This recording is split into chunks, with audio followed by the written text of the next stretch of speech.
Audio test 3, 2, 1.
Okay, good evening everyone. Welcome to this meeting of the Local Plan Committee. It's just 6 o'clock and I'm the Chair, Councillor Tim Young.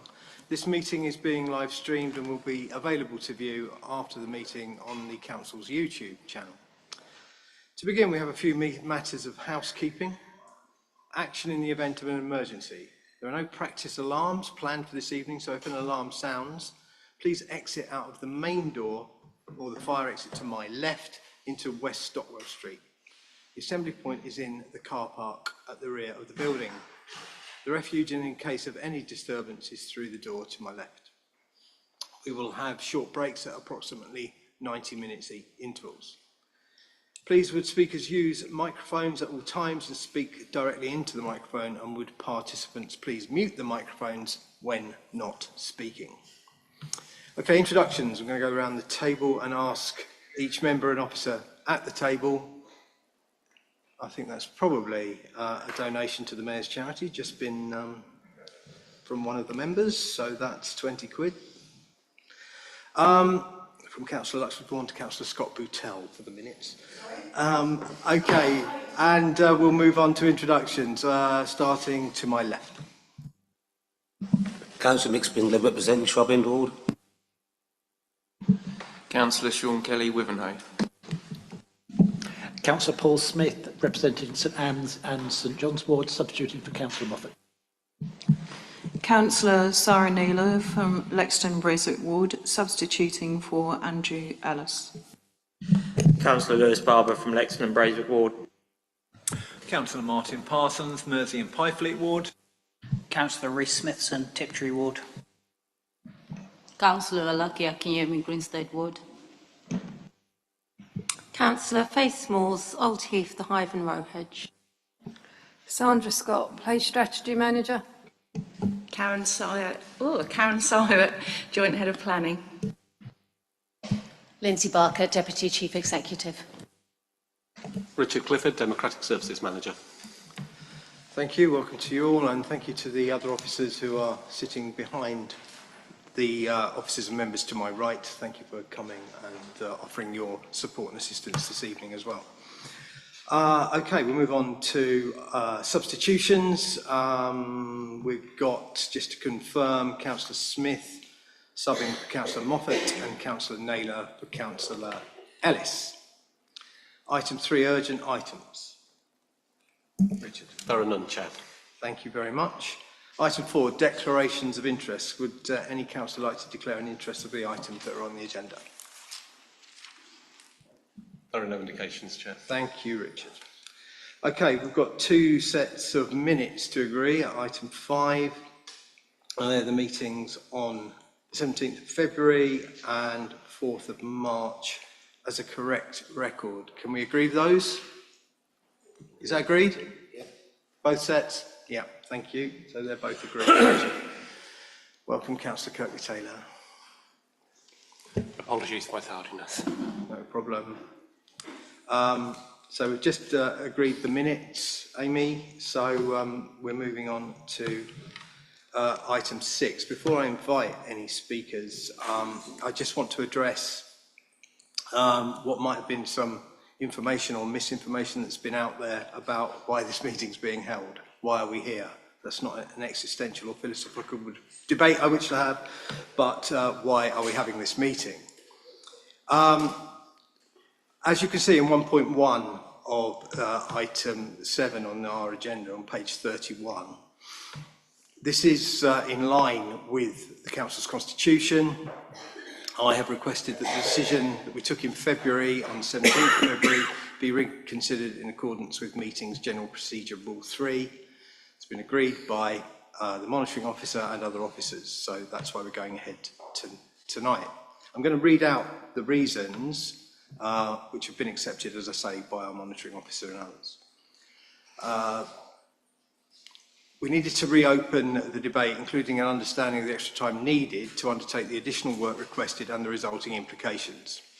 There is also a risk that the local plan would not be ready to submit by December 2026, which means it would be examined under a new planning system, the details of which are not yet known.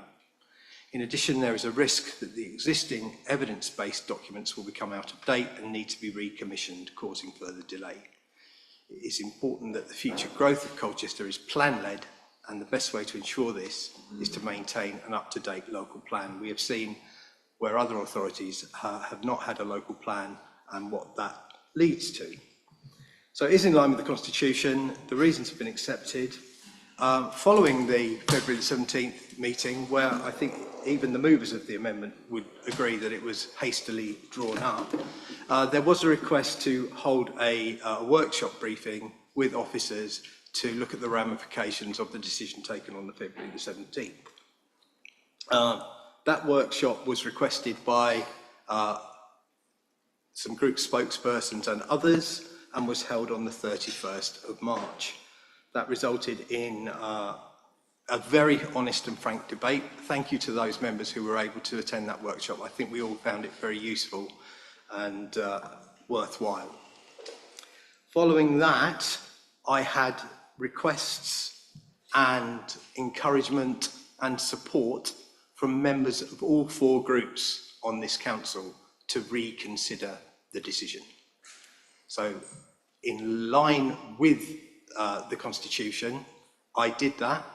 Thank you to those who supported that. Thanks to those who encouraged it. That's why we're here tonight, because all four groups on this council, members of all four groups on this council, wanted the matter reconsidered.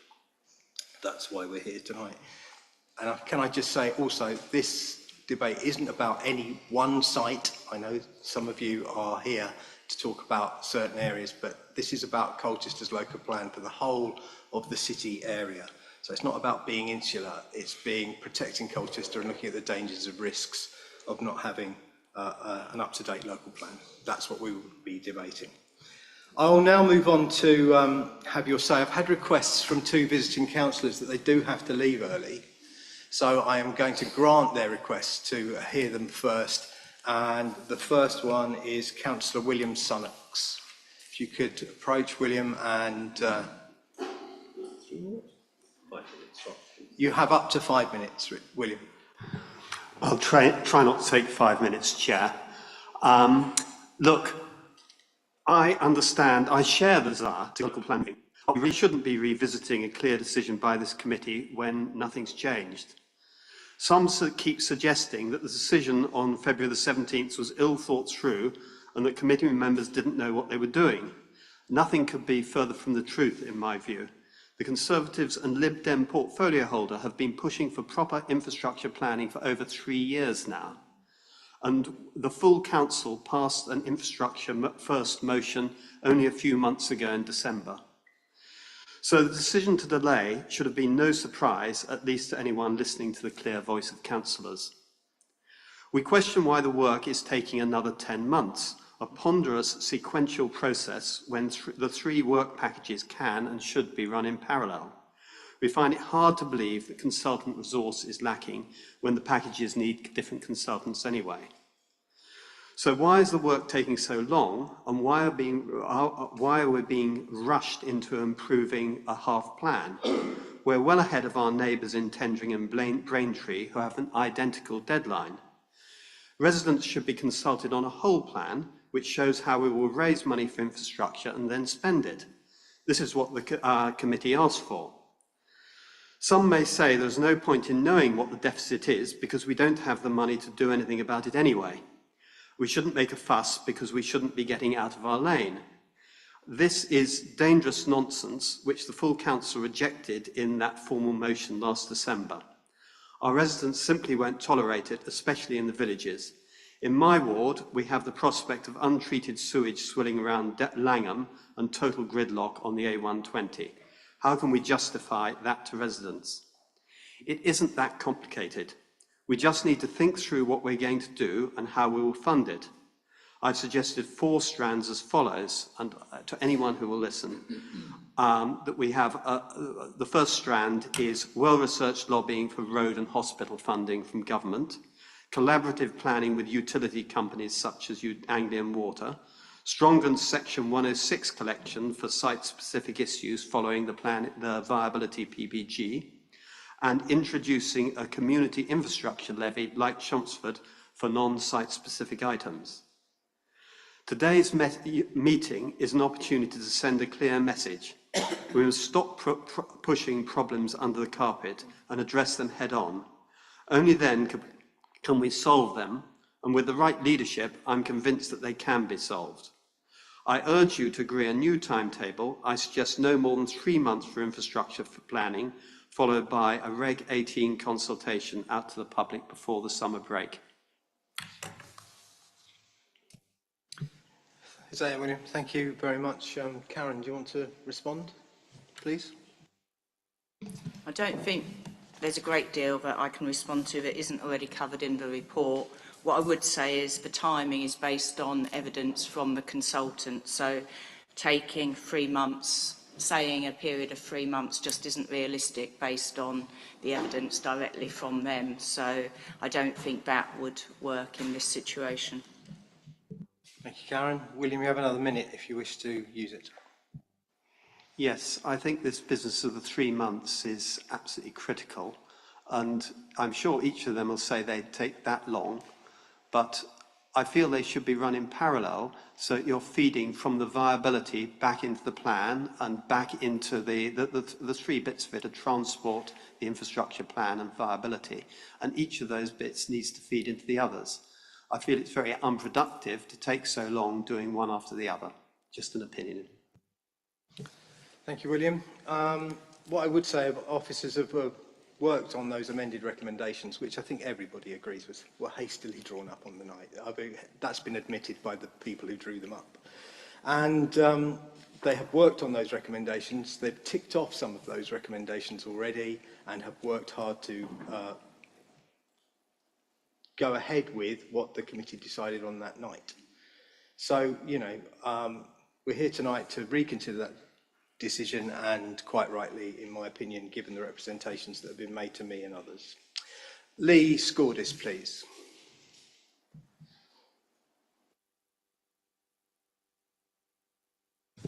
Thank you, Chair, and apologies to those I'm sneaking in front of. I do have a work meeting after, so I do apologise. I mean, as I say at all these meetings, you're making a very important decision tonight.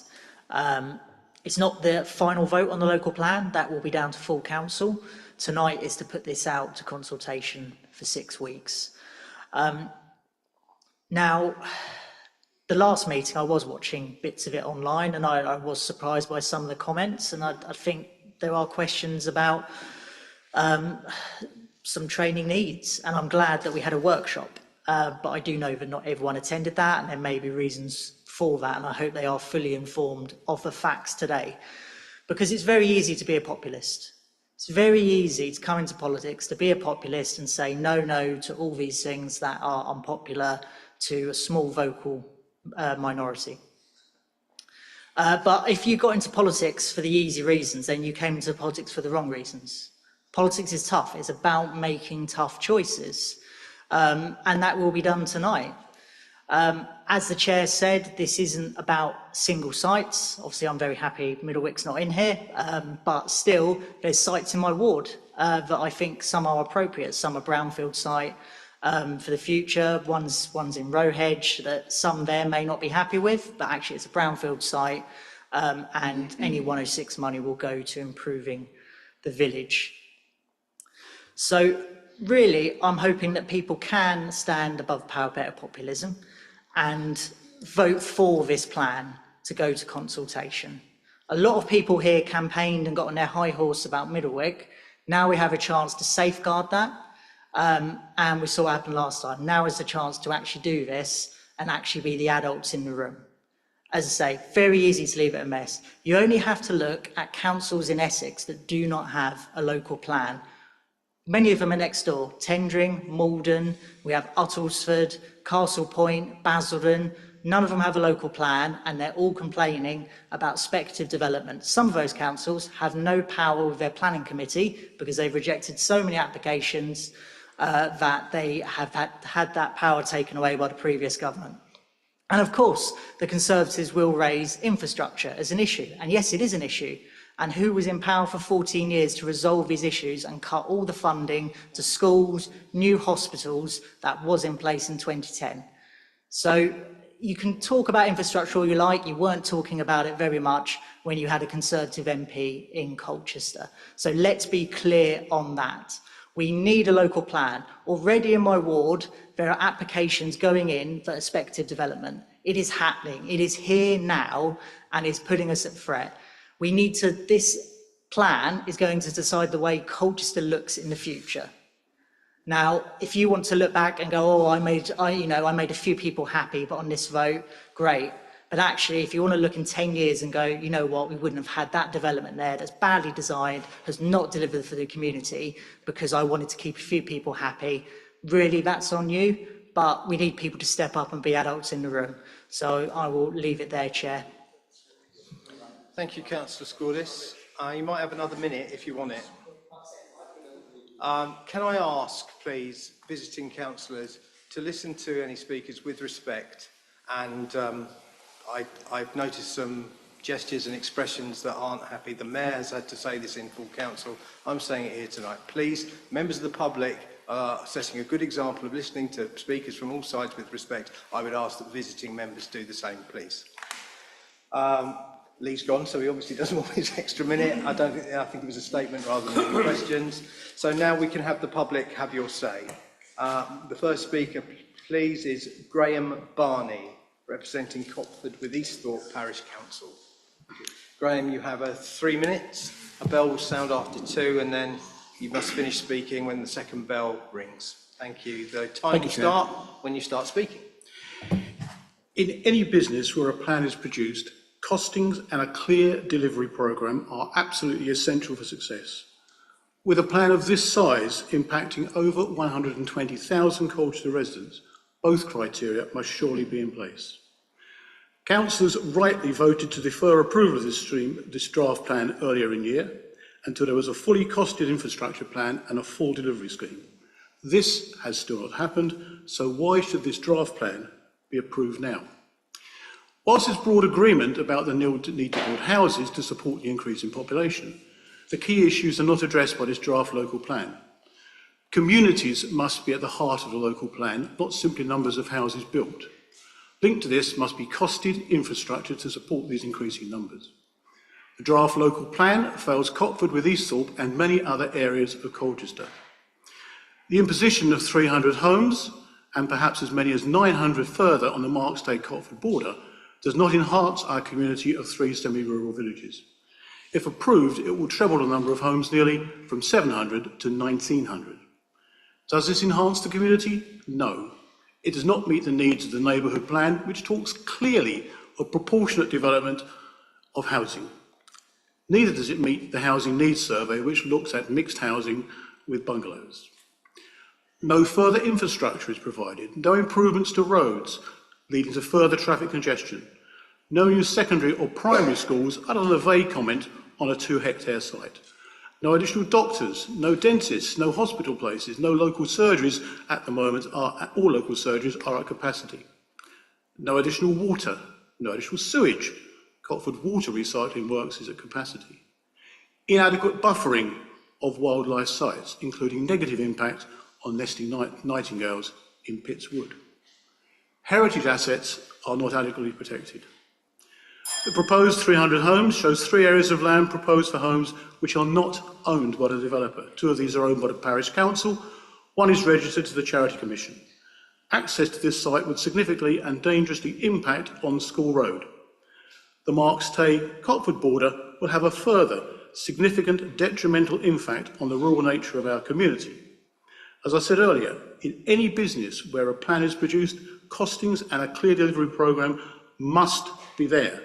The Parish Council and residents of our area urge councillors to further defer approval of the local plan until full costing and delivery services are in place and published. Thank you. Thank you, Mr. Barney. Anybody want to respond to the points? Okay, you can have another minute if you want it. No, thank you. Thank you very much. Next, have your say speaker is Annette Butterworth, please, from Welsh Park Residents Association. Same rules apply, Annette. You have 3 minutes, bell will sign after 2, and then stop speaking after 3, please. Thank you. My question principally concerns the land designated to the draft local plan with ID 10606, but it also extends to the land designated with ID 10256. The answers I received to my questions at the meeting in February were very unsatisfactory. There was no assurance that the green spaces that both wildlife and humans rely on in this area were in any meaningful sense being given enough consideration in this proposed development. The outlined green spaces in the plan are nothing more than an attempt at a face-saving exercise that skylarks, deer, buzzards, swans, all manner of wildlife will not benefit from at all, and nor would the hundreds of people that walk the footpaths every day. Welshwood would become a sterile wood. Nobody would walk around a housing development, and there is no getting away from that. The nearest green open space for the people of this area would be Highwoods Country Park, a car ride away. The government's stated aim of protecting food security by not allowing development of farmland has been ignored in this proposed plan, and I received no answer on this point because I doubt there is one that's any worth listening to. If this development went ahead, it would merge with the garden community's 7,000 homes and further put enormous pressure on local services, and open spaces would be lost forever. You're proposing 2,000 homes in addition to those. With the council under such pressure to provide more housing, I suggest that the garden community could be expanded to take more houses, that the density be increased to provide smaller, more affordable homes and accommodate the 2,000 homes that are being proposed on our patch. In February, this proposed plan was rejected by the committee because of the lack of information required, particularly re-infrastructure, whoever's fault that is. Nothing has changed since that meeting, nothing. So why has this flawed plan come up again for approval? One of the reasons given is that there is a risk that existing evidence could become outdated and would have to be recommissioned with a financial implication. We are discussing decisions that will affect Colchester forever, and this seems a very short-sighted reason indeed to rush through a plan that has already been rejected. If this development goes ahead, it will be the end of the green spaces in North East Colchester and will create a continuous sprawl of development from Elmstead Market to Wivenhoe, lost forever. The council seems to have swapped the idea of developing Middlewick ranges for another precious rural area surrounding Welshwood and Bullockwood. Neither area should be built on. Both are vital for the environment, wildlife, agriculture and the well-being of Colchester residents. Thank you very much. Anybody wish to respond? Karen. I think we'll cover these at the end, if, after my presentation, perhaps, Chair, if that's okay, because they're more general points, I think, in terms of principles. Thank you very much. Annette, you have another minute. If you Well, I don't feel it's a general point to point out that nothing has changed since the last meeting when it was turned down. And I also think the council needs to push back on central government. You've said that we've got to build these houses, Colchester is pretty full, as are most of the villages in the surrounding us, and we're just going to get more and more gridlock, more and more, so much emphasis on lack of infrastructure with hospitals, schools. The hospital's 95% full now.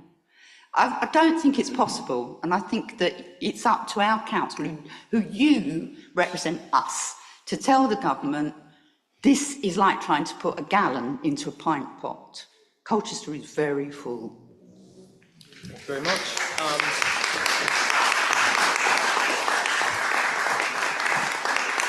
Of course, governments of both stripes have given Colchester housing targets that are nearly 1,000 in the case of the previous government and over 1,000 in the case of this government.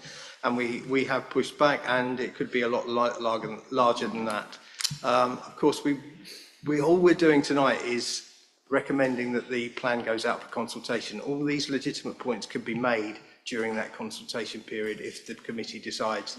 And a lot of work has been done between February and now. I mentioned that earlier. A lot of work has been done by the officers. If you read I must admit, 966 pages of the report, you would see that there's been a great deal of work done since the February report was issued, so I have to take issue with you on that. Next speaker is Paul Armstrong from Langham Parish Council. Paul, you have 3 minutes. A bell will sound after 2, and then you must stop speaking at the second bell on the 3 minutes. The time will start when you start speaking.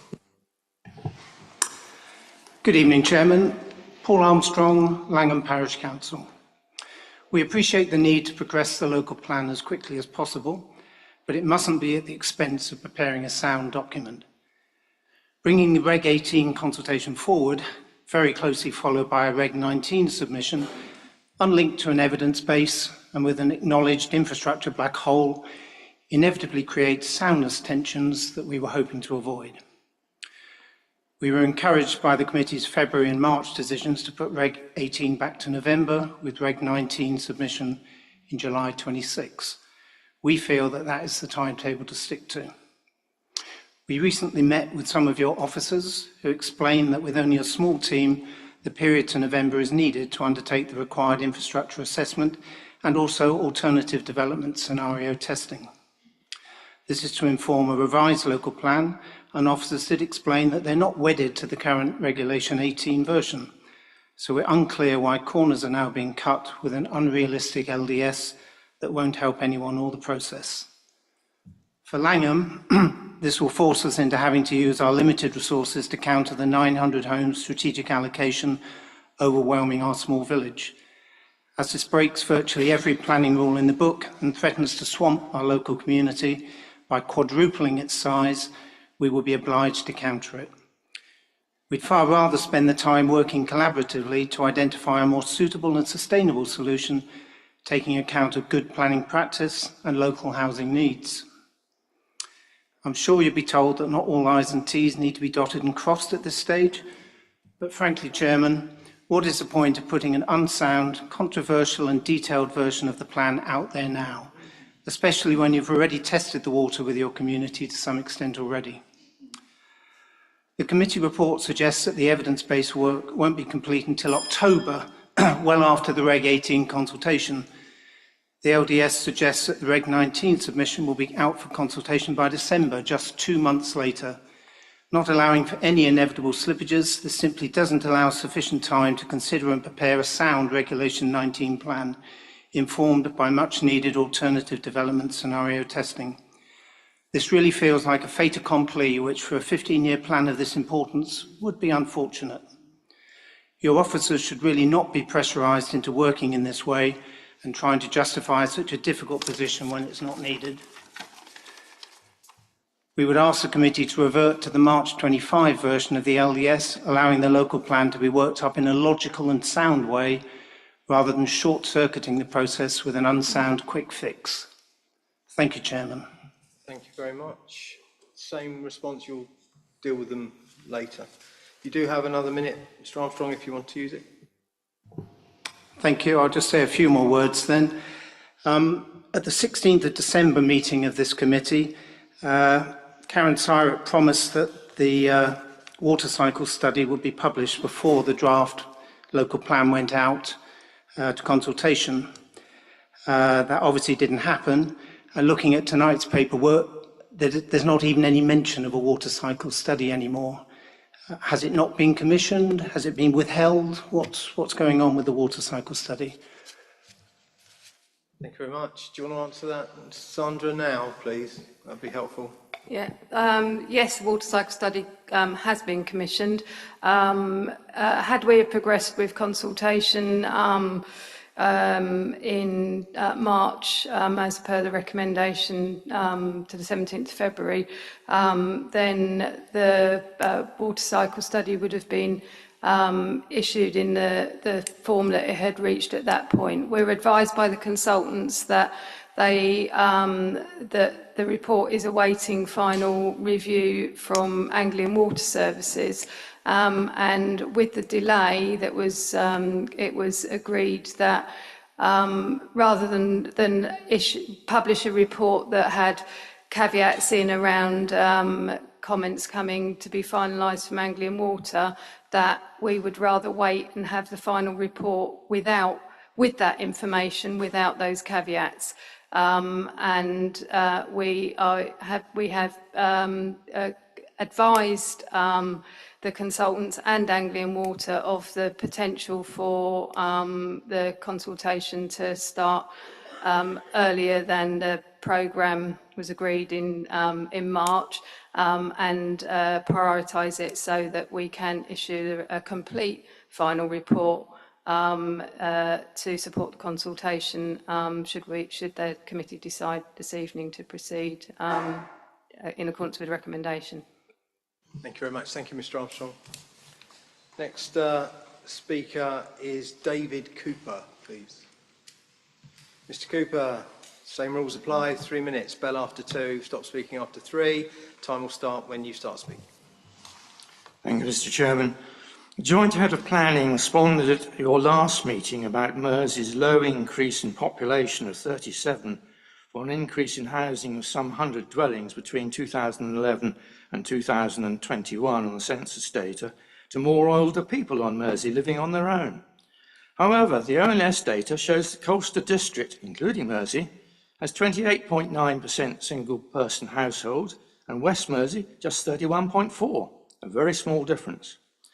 The cause is more likely explained by the number of second homes, some 251 dwellings according to the ONS, and the Rating Office confirmed this year that some 96 properties are now registered officially as second homes and therefore being taxed doubly, and there are also commercial lets. The climate change and flooding is indeed addressed in the evidence base. However, I can find no reference in this report to the sea level rise and the effects on Mersey and the land adjacent to the island, nor does it consider the cone barrier suitability for protecting in future years. Tidal flooding of the Strood access road to the island has not even been mentioned in this report.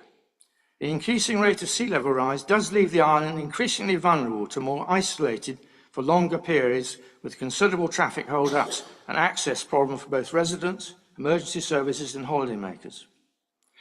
The West Mersey doctors list for new patients is still closed and looks like remaining so for new residents to the island. The NHS does not seem to have any plans for increasing the number of doctors for the island, even if some increase in accommodation is achieved. The Anglian Water optimism in reducing water consumption down from the present average of 130 litres per person to less than 100 is going to be hard to achieve without retrospective change to toilet systems and other water-using devices. The Mersey Waste Management Plant is seriously under pressure. Anglian Water do not seem to be including in their calculation the 4 caravan sites connected to the Fyle water system, nor the large visitors numbers to the island using the public toilets conveniences. Consequently, the system is very much overloaded already, with storm overflows up by 750% in 2024 on the previous year, and bathing quality water dropped from excellent just good. The increase in hours of discharge of other treatment works further up the river from Mersey causes great concern. In 2024, the discharges were up 45% from the previous year to 3,113 hours. The water quality for the oyster industry in Mersey Island and beach swimming is paramount for the industry tourism. Mersey is adjacent to some 7 environmentally designated or protected conservation areas. Therefore, further damage to the Blackwater by sewage discharge is very concerning and must be addressed before irrecoverable damage is done to our oyster industry and tourism. Thank you, Mr. Chairman. Thank you very much, Mr. Cooper. Any response, or will you do it later? Do it later. Okay. You do have another minute if you wish to use it. Yes, further to my concern about the Blackwater, you have to understand that any discharging into the Blackwater takes 7 days to clear the Blackwater. This is research done when Bradwell Nuclear Power Station was first installed. And we did this work with the consultation of Essex University. And further, you should also realise that the Colne discharges into the Blackwater. Not only that, every village up the Colne Valley discharges into this river, and it all finishes up at Mersey's doorstep. Malden, all those properties along the north coast of the Blackwater and the southern side of the Blackwater up to Morden also discharge into the River Blackwater. So, as they say, all the SH1T ends up in Mersey. Thank you, Mr. Chairman. Thank you, Mr. Cooper. Our final have your say speaker is Caroline White. Thank you, Caroline. 3 minutes, bell after 2. Please stop speaking after 3. And your time will start when you start speaking. Thank you. Good evening. Thank you for this opportunity to address the committee and planners. I would like, on behalf of Friends of Middlewick, to thank the planners for their recommendation to remove Middlewick from the revised local plan, and also those councillors who have supported this decision and the campaign. It has been a long journey, but finally the ecological significance of Middlewick has been acknowledged. The evidence, as the planners have asserted, does not support an allocation of any scale at Middlewick. We have previously congratulated the Council on the publication of the Strategic Biodiversity Assessment. Had this document been available prior to the allocation of sites for the current plan, Middlewick would not have been included. The policy is clear that local wildlife sites such as Middlewick have substantive conservation value, and there is a presumption that they will be protected by the planning system. The ecological significance of the acid grassland at Middlewick has also been independently assessed by the Council's commissioned botanist, whose survey revealed that the extent of the acid grassland at Middlewick automatically makes the site eligible for consideration as a SSSI. Their independent entomologists also noted the significance of the site for invertebrates. In November last year, one of the country's leading fungi experts, Emma Williams, completed a full survey of the waxcaps and other grassland fungi at Middlewick. Many sites take years to meet the SSSI threshold for grassland fungi, but Middlewick, in Emma's words, smashed it in a day. Even on the interim report, Middlewick is exceptional for fungi in the eastern region. In recent weeks, there have been 16 surveyors out from 4 a.m. surveying nightingales weekly. Data, which will be corroborated and analysed by the BTO, already suggests the population for this listed bird is within the top 2 breeding sites in the UK. Natural England have said the independent assessments correspond to other information in the public domain, which highlights the considerable ecological value of the whole site with regard to acid grassland, invertebrates, fungi, breeding birds and other notable species. They have consequently advised against the inclusion of Middlewick in the emerging revised local plan. As I said previously, it has been a long journey. Had the 2020 Stantec report been an honest ecological assessment, I would not be sitting here. As is the case today, development at Middlewick would not have been viable at any scale. We are grateful for the independent reports, the assessment by Natural England and the planners for their recommendation. Could the planners confirm if they consulted with Natural England about SSSI status for Middlewick? And also, could the planners confirm that in accordance with their strategic biodiversity assessment, local wildlife sites will in the future be protected through the planning system? Thank you. Thank you, Caroline. Do you want to answer those 2 questions now, please, Sandra? Thank you.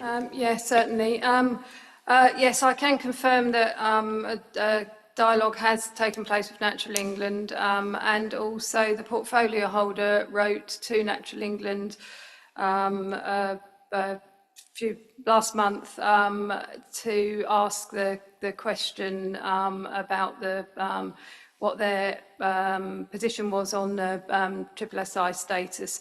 We have had a reply to the portfolio holder's letter, which has explained that at this point in time, Natural England's focus is on securing a management solution with the landowner and stakeholders to ensure and safeguard the future of the site. But that they feel that the approach in the local plan provides adequate protection at this stage. However, they have also said they will keep the position under review, and should they feel a need to change that position with regard to SSSI status, then they would do so.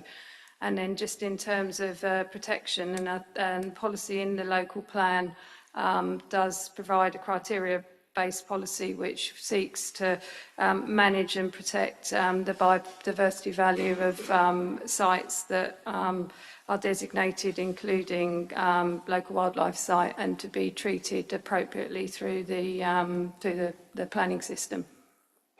Thank you, Sandra. Caroline, you have another minute if you wish to use it. Thank you.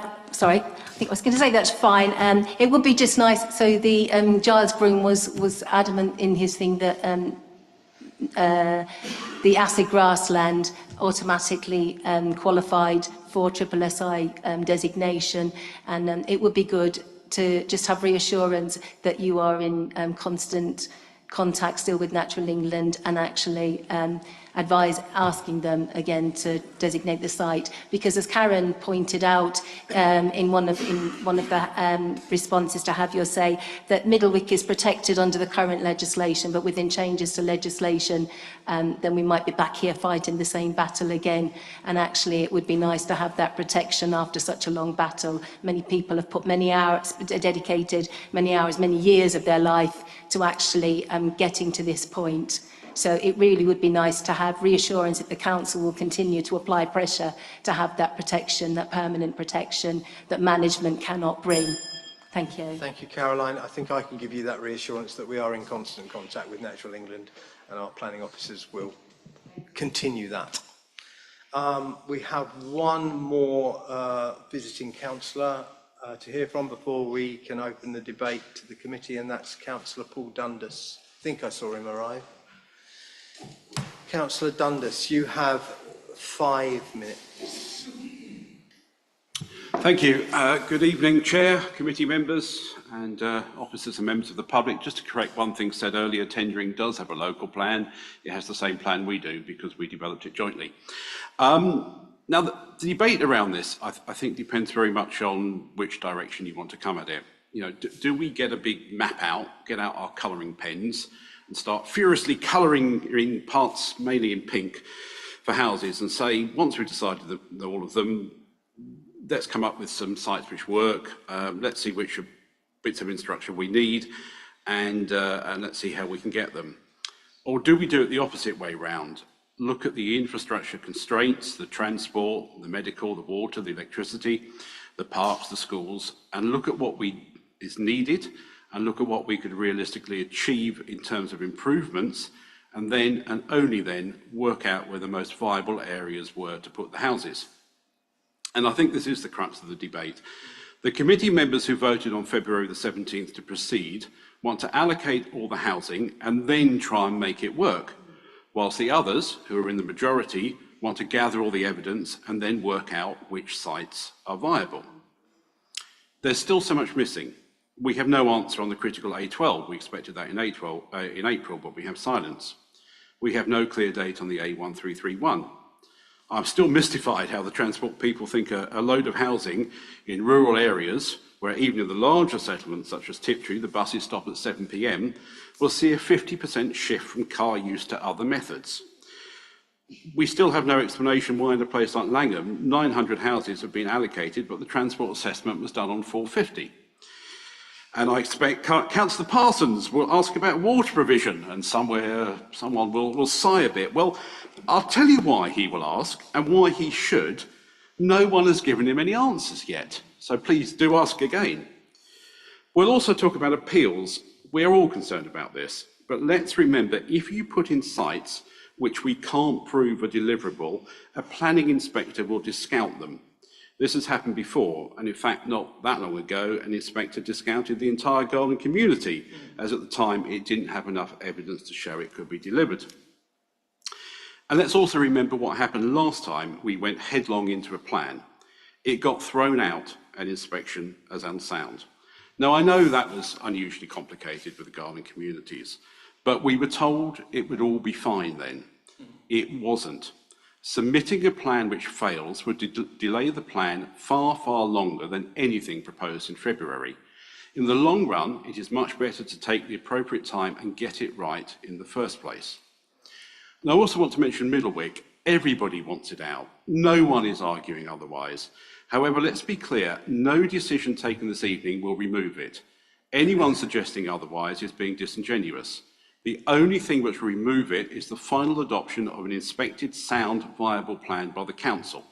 We are several stages away from that. And let's look at what happens when we get it wrong.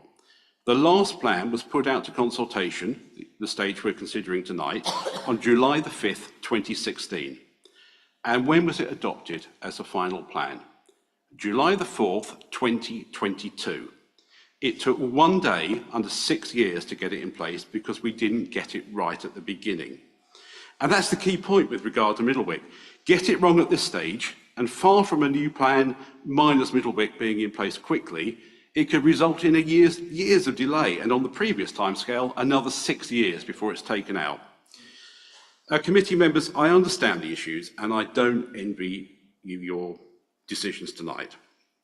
Finally, all I would say is this council is not long for this world, and nearly all of us have a limited time left as councillors. If now isn't the right time to begin doing what you think right and vote on the evidence, then I don't know when is.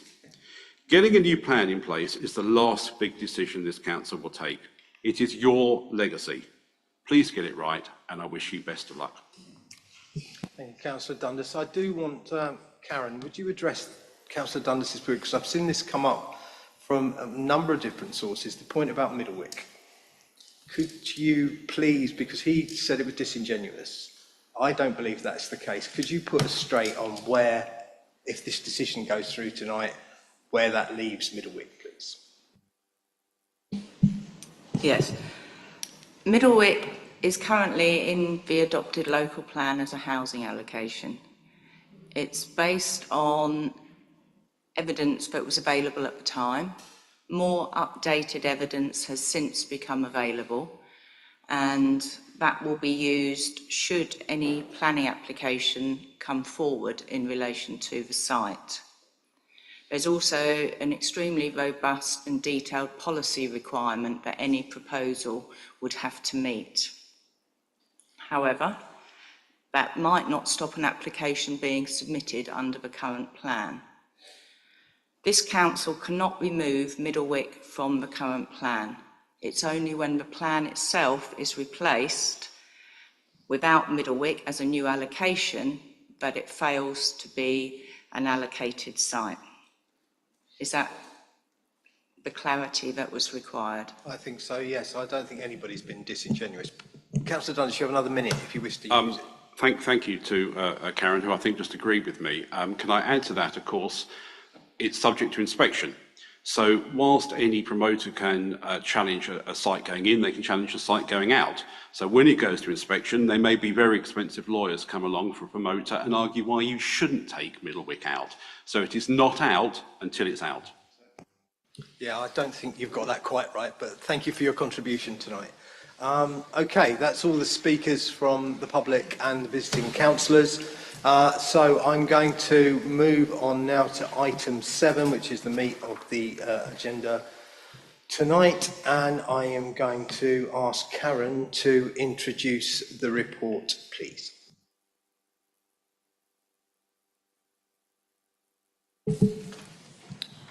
Thank you. Tonight, the Local Plan Committee is asked to reconsider a decision made in February. The Chair has made clear his reasons for wanting to revisit the decision. I don't intend to repeat those reasons, but rather bring the committee up to date with the work that's taken place since February and other material considerations that it's worth knowing about.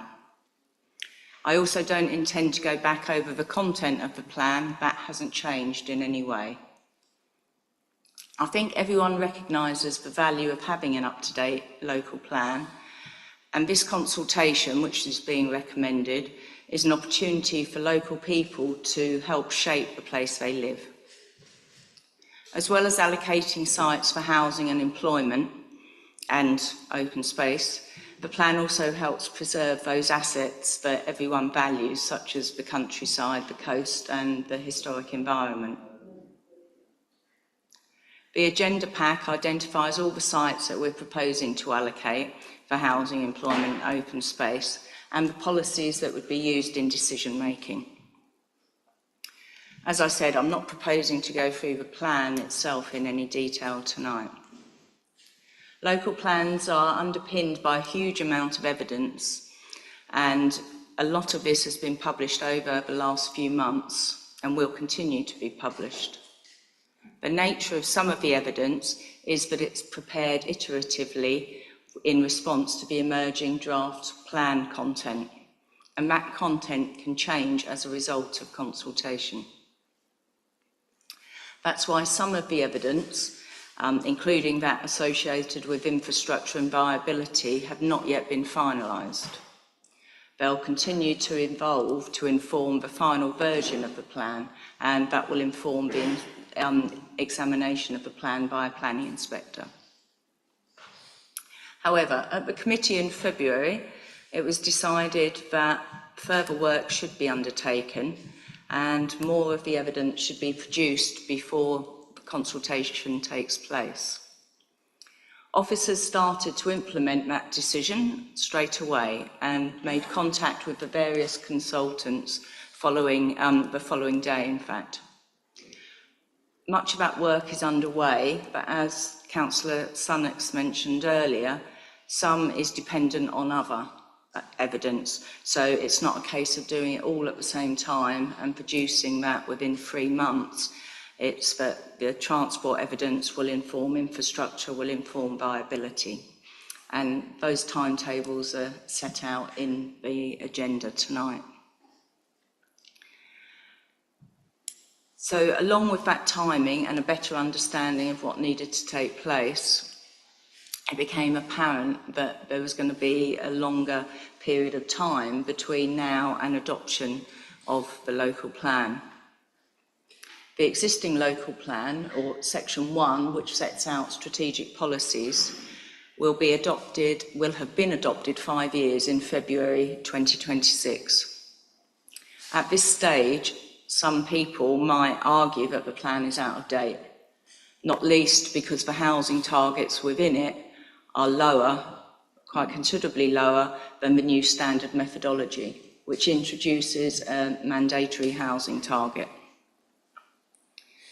This has implications not only for this local plan and the number of sites that we need to find, but also for decision making. So when planning applications are considered, we have to consider the local plan, whether it's up to date, or in fact whether the tilted balance is implemented and national planning policies prevail.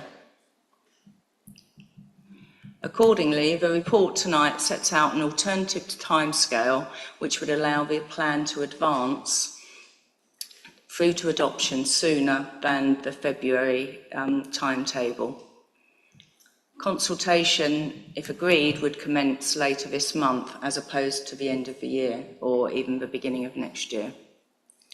The agreed timetable and the proposed timetable are set out in paragraphs 5.2 and 5.9 of the agenda pack. Whilst consultation would be in advance of some of the work required by the committee in February, that work is underway and a number of topic papers will be produced to support the consultation. This will help not only with understanding and relating some of the different topics to others, it will also simplify the many thousands of pages of evidence that exists already, and there's more to come. I think it's also important to note that this stage is just one stage, and it's an initial stage in terms of producing the plan. It does reflect the evidence available to date, and as I said, some of that evidence will continue to emerge and refine. The consultation itself will also influence the next version of the plan. The preferred option plan, which we're seeking to go out to consultation on, provides a set of proposed policies and allocations to meet the identified homes and jobs, which are recommended to be tested through this consultation. As I said, this isn't the final version. There are some councils that have avoided producing a plan, and it might be seen as the easy way out, really, but there's significant implications in adopting this process. The same implications apply if there's delay as well. The council's currently in control of decision making, both in terms of plan making and applications, but without a plan, that power doesn't exist. I mentioned at the committee in February that Tiptree suffered last time around, mainly through the delay, and as a result suffered from the only significant speculative development in the city area. And that was as a result of speculative development and planning by appeal. This council refused applications, but a planning inspector approved them. This isn't intended to be scaremongering. It is what happened then, and I have no doubt it might happen again. Since the Tiptree instances, we've got a national planning framework that's been updated and is focused on delivering 1.5 million new homes. And we have new mandatory housing targets to meet. We've also got the issue of needing to demonstrate a rolling 5-year supply of housing sites. Those we allocated in the last plan, given the length of time since that was submitted, will start to run out. And this in itself will make the council vulnerable. There's a current appeal with us at the moment on the Abro site, which is a brownfield site at the garrison. And the developers in that instance are already challenging the council's 5-year supply. Earlier today, the planning inspectorate issued performance data for the past 3 months, and it showed that more appeals are now being allowed than has been the case since 2018. So 33% of appeals are now being allowed. We've currently got speculative applications being considered in Great Hawksley and Tiptree. We know there's sites about to be submitted in Rowhedge and 8 Ash Green. And these are the sites we know about. There's probably many more. As I said, this council can refuse those applications, as it can refuse applications that might come in Langham or anywhere else, in fact, any of the villages in the city boundary. However, even if we refuse them, the developer could appeal those decisions, and then the appeal decision is taken out of our hands. I mentioned also at the last committee about local plan intervention criteria and how that's been strengthened. So there's more opportunity for the Secretary of State to intervene both in plan making and decision making. The main recommendation tonight is to publish the local plan for consultation. This is one step in the process. Changes can be made as a result of the consultation and as further evidence-based work is developed. The officers are therefore recommending the draft plan and happy to take any questions that you might have. I'll ask Sandra now to pick up some overarching comments from the public speakers concerning infrastructure and a few more detailed comments there. Thank you very much, Karen. Sandra, over to you. Thank you. Okay, thank you. So just on the general approach, I think applied to a number of the speakers about the site allocations that are proposed. I'm not going to go into detailed site-specific views about the sites mentioned, but just to explain that in arriving at the proposed allocations, there has been a process that's followed that has objectively assessed site options, starting with options on a spatial strategy.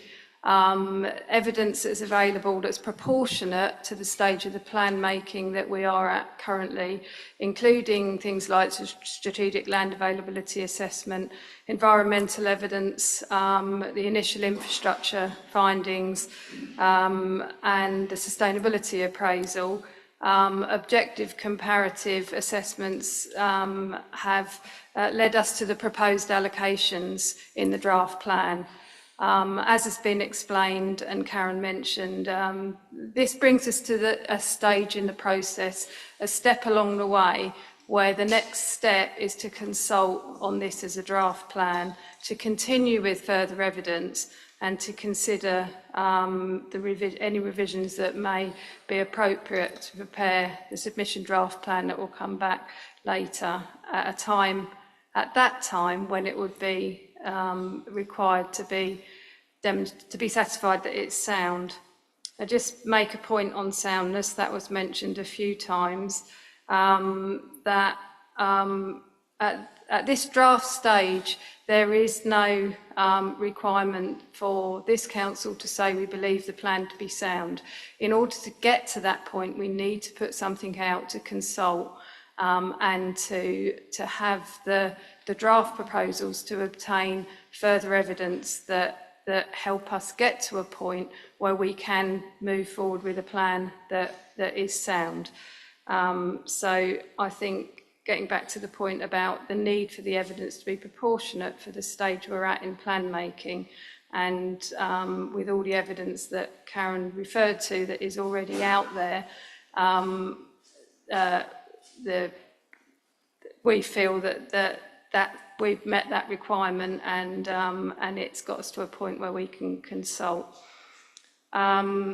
I think, I don't believe any corners are being cut. I think the opportunity for consultation to run alongside collaborative working with communities and stakeholders, again, it's all part of the process, and that iterative process that plan making is required to follow. And just a few points of detail on West Mersey. I think the strategic flood risk assessment does look at all sources of flooding and takes into account climate change, and uses data from the Environment Agency, and gives recognition to sea level rise and the Blackwater estuary and the potential impact of increase to flooding. And I think there's also some reference to the role of the Colne barrier in the strategic flood risk assessment as well. And then just a point of clarification as well, that the work on the water cycle study that we have to date, the technical note, does actually, although it's not a very lengthy note, it actually provides a fairly clear position on some of the capacity challenges that we have at some of the water recycling centres, and that information has been reflected in the proposals in the plan. And although we haven't yet got the final water cycle study, we expect when we do get that it will be adding detail to some of the findings that we've already been able to reflect. And if there is anything new that comes out of it that we need to respond to, then that can happen as part of the considerations in through the consultation and the preparing the submission plan. I think that's probably it. Thank you, Sandra. Thank you, Karen. Before I open up to debate to the committee, I just want to say, and I think the committee will probably agree with me on this, that these officers to my right are some of the best, if not the best, planning policy officers in this region, if not in the country. We are very fortunate to have them. So any inherent criticism that I heard from members of the public or visiting councillors are unjustified and unwarranted. These are really good officers. We are so lucky to have them. We'll all have differences of opinion about what should and shouldn't be in the local plan, but I will not broach any criticism because they've worked so hard. They have been putting so much effort into this work, and I think we can all acknowledge that around the committee tonight. So thank you very much. Okay, let's see who wants to. I've got Councillor Smalls, Councillor Barber, Councillor Kelly, that'll do, and Councillor Smithson. That'll do our first four, and Councillor Laki Akinyemi. First five. Don't know if you noted those down in that order. Richard, Councillor Faye Smalls, please. Right, so let me try. So this is to try and get things clear in my head and hopefully other people. So the consultation, it's already been delayed. If the consultation is delayed even further, is it possible that work is going to have to be duplicated, leading to more expense and delays? As if I'm understanding correctly, we're going to need to gather evidence on the plan as it then emerges after consultation.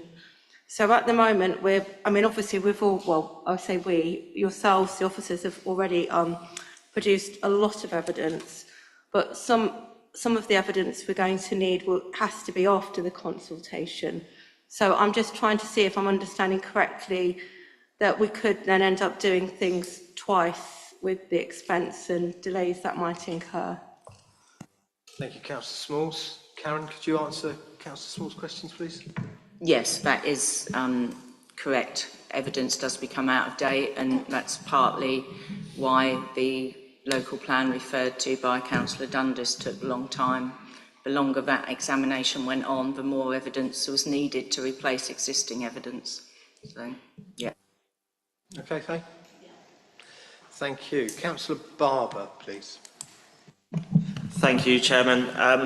I disagree in principle with this meeting being held this evening. I think we made quite a clear stance. Councillor Barber, we're not here to discuss the reasons for the meeting. They have been agreed by the officers. Please stick to the... Well, according to the monitoring officer's email, we can ask about... No, Councillor Barber, please. So you're disputing the monitoring officer? Please stick to the agenda item that we're on, which is discussion of this item. It's not the justification for this committee, which has been agreed. Okay? It's in the agenda, actually.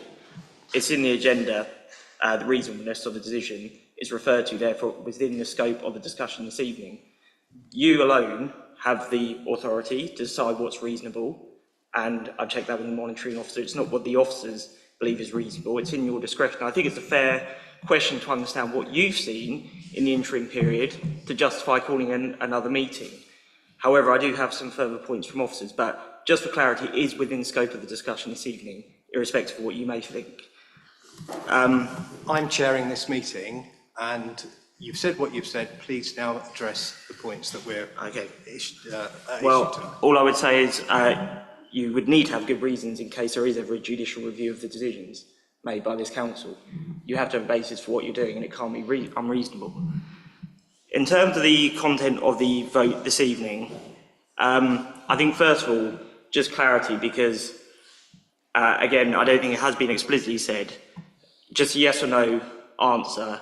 If we vote for the plan to go to consultation, Middlewick is not being removed this evening. And if we vote against sending the plan to consultation, Middlewick is not being removed this evening. And I think it's just useful to be crystal clear about the impact of the vote and on Middlewick, because that is a point that keeps coming up. The water cycle basis of the discussion, Sandra, I think there was a bit of I think members on this side, at least up to Councillor Naylor, I don't know if others are right, we weren't quite sure about your response to one of the public speakers about the interim water cycle, and it would just be useful if you maybe just elaborate again on that, because I appreciate we're trying to fit in a lot at the start with public speakers, so if you're able to maybe give us a bit more information about some of the points you made, because it seemed to suggest that you felt it was better for there to be no water cycle than part of a water cycle, and therefore but surely it's better for us to see as much detail as possible at this stage to form an opinion rather than otherwise. But it would just be useful to understand. I know the interim one's in the report, but in terms of that's why I think there was some confusion, because Councillor Parsons XB said, well, it's in the report, so we just didn't understand, or if we'd misunderstood it, it'd be just helpful for clarity on that. I think the point for a number of us is that we just do not believe the plan would be found sound based on what's in front of us. I think if we look at Langham example, transport assessment was done on 450. Well, already the evidence is outdated. So we're saying about possible duplication, but actually some of the stuff we're putting forward as the basis for the decision making is already outdated. So I think, just as a small example there, a number of us feel that actually we would spend all this time and money and all we would have would be an unsound plan because we can't demonstrate why sites are viable at this stage. And I think we'd rather have that evidence to support our decision making and know the sites are viable. And I think probably every sector of the local economy, from communities to landowners to developers to local businesses to infrastructure providers, want that certainty because that's always good. So I think that's where we're coming from, is we just want to see and have that basis for our decision making. I also take issue with and I do see it as a slight, threat's the wrong word because that's I think that's inflammatory if I use that word, but I think the comment about speculative development, referring to the site in Great Hawksley, well, that's the site being proposed for allocation. So, okay, it's ahead of the draft local plan being submitted, but it's not really a speculative application because the decision is effectively, do we authorise it here or do we argue against it outside the plan? It just doesn't really make sense. Why would I authorise a plan to allocate a site to prevent that site being given planning permission? It just seems a bit of a strange comment or example to use. I don't know whether the other ones are in the proposed plan. So I think we don't see what's changed from February, having obviously listened to colleagues' views, and I for one still voting against because I think the plan would be. I don't believe that the plan would be found sound. I think it's fundamentally flawed. And that, to a large extent, that's not the council's fault because we obviously given this extraordinary level of housing to find. And I want to just stress it's not your fault at all or anyone's fault at this council. It's being requested of us. And that is going to bring, if we were asked to build one house a year, well, I mean, the infrastructure won't be considerably easier, but we're not, we're asked 1,400. So I do appreciate the size of the challenge, but I don't think we're quite there yet. And I actually have confidence in this council to be able to produce that evidence and an infrastructure plan, which is why we're requesting you do it, because we feel you would be able to do it. But we just want it up front so we can know that the sites would be viable and we wouldn't be struck down at examination. So there's probably points you want to come back on, I appreciate that, but that's my feeling as to why my view hasn't changed since February. And Anglia Water's firm stance on a number of areas, that's just one example why I'm worried, because actually they've just said and it's not just in culture, but more widely, they've just said, well, they'll object to sites in certain areas without really any further consideration of the details. They just object. A number of them are in culture. So I'm worried that we're putting such vast developments in these areas where we don't yet have a plan of how that's going to be upgraded. And we just want to see that plan first. And I think that's where we're coming from. But that's my comments. My view hasn't changed. I'll still be voting against this evening, Chair. Thank you, Councillor Barber. I would say, in response to you before I ask the officers, that I think Sandra addressed about the soundness of the plan, but I'm sure she's willing to say it again so that you can hear it a second time. And I will reiterate that reconsideration of this decision was either supported, or encouraged, or requested by members of all groups, including yours, on this council. Sandra or Karen, did you address Councillor Barber's? It's true. Are you suggesting that I'm not telling the truth? Well, you're welcome to indicate who had the conversations when. I think that I can tell you a member of your group, at least one, encouraged and requested that this meeting and reconsideration of this decision be held. And I swear on a stack of Bibles that that was the case. Sandra and Karen, how do you wish to respond to Councillor Barber? I'll start and Karen may add. I'll start with the soundness point and without repeating myself. If this was a Regulation 19 recommendation to proceed at that stage, I think the concerns around soundness and the need for some of the evidence that we're waiting for would be valid. This isn't the stage we're at. This is Regulation 18, and there is no need and no requirement, and the level of detail that this Regulation 18 plan has been prepared to far exceeds what is the minimum requirement set out in the regulations in order to sort of put out the initial draft plan.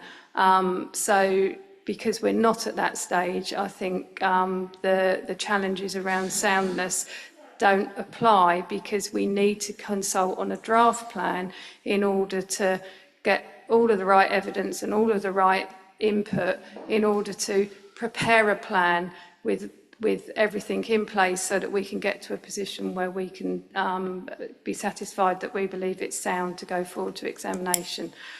On the water cycle issue, sorry if I wasn't clear, I'll try and be clearer.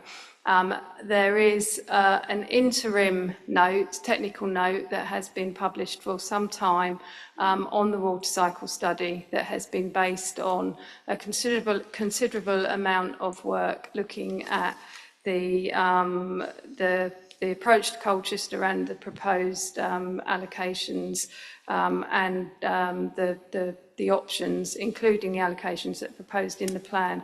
That note includes identifying where there's capacity challenges that exist at the moment and the extent to which the level of growth proposed has the ability to take the growth that's proposed, whether or not, if things are currently at capacity, the extent to which phasing may be required to allow before development can take place. All of that is out there already in the technical note, and all of that has been taken into account in what's proposed in the draft plan and taken forward in the draft place policies that accompany that. The full report on the water cycle study is well advanced, it's been worked on, and it will be available to support consultation. My point about it not being quite ready is the consultants are doing the work. They need key agencies, including Anglian Water, to feed in and review. They've got and have fed in with a lot of information, but the final review they were still waiting for. So had we have proceeded with consultation and we insisted that we had to have it, it would have been in a 95% complete position with a few caveats that if information was still awaited. Because we delayed, we agreed with the consultants that to get that final over the hurdle before we received it so that we could publish it in full. We'll be in the same position when we proceed now. If that has still not been forthcoming, we would want what we've got to progress, but it's well advanced. It's just that final review that is in the hands of other stakeholders. So that was the point. So hopefully that's clearer. I think other questions? Yeah, can you address the point about the Great Hawksley Act? Because I think speculative development is going to be an issue for the committee tonight. So you mentioned Great Hawksley, Councillor Barber mentioned Great Hawksley. Can you give an idea? I understand your point about not wanting to scaremonger, but we know that there are developers out there who are predatory, not necessarily responsible. I know there are some in the audience. We have some very good developers who want to develop in Colchester. Some of them are in the audience tonight. They are responsible developers and they work with us. But we know that there are others out there who don't. So could you give an explanation on that, Karen, please? Yes, yeah. I mean, I mentioned Great Hawksley because it's not an allocation in the current plan.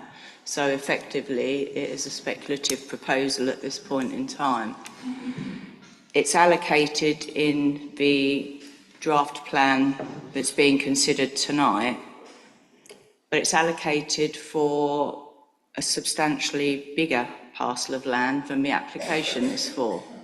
So the application will have to be considered as submitted, which doesn't allow a comprehensive approach to either that site, that village, or in fact the whole of North Colchester, really, because if we take various small developments, then all of a sudden we've got enough development to justify a primary school.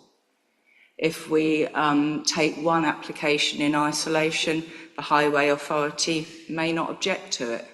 If we're looking at it comprehensively, which is the purpose of a local plan, then the Highway Authority may say, no, there's too many new homes in that particular area being proposed.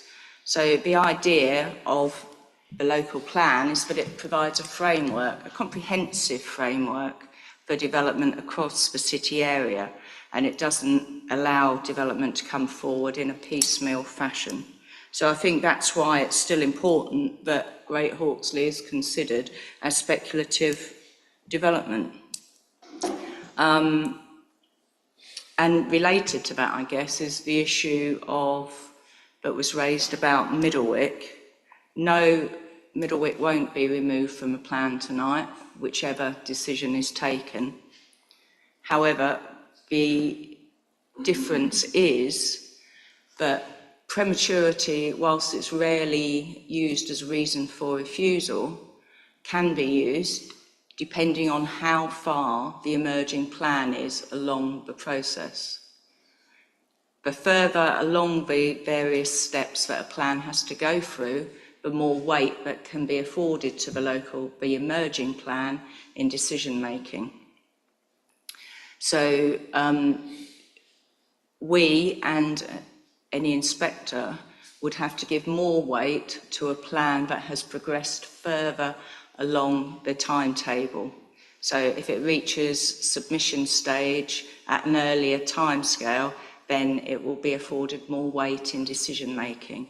And the same, applies for speculative development as well as sites that may be changing or are proposed to come out of the existing plan. Thank you. Councillor Kelly, you're next. Thank you, Chair. I didn't get to go through all of these points at the last meeting because we've run out of time, so I'd just like to cover off a couple of bits. A few general things and then some specific bits that will be for the officers to answer. These points that I'm going to make are quite general and they're just for people to consider, and I think that they're quite important just for when people are looking at the plan as a draft document. I think they're worth holding in one's mind.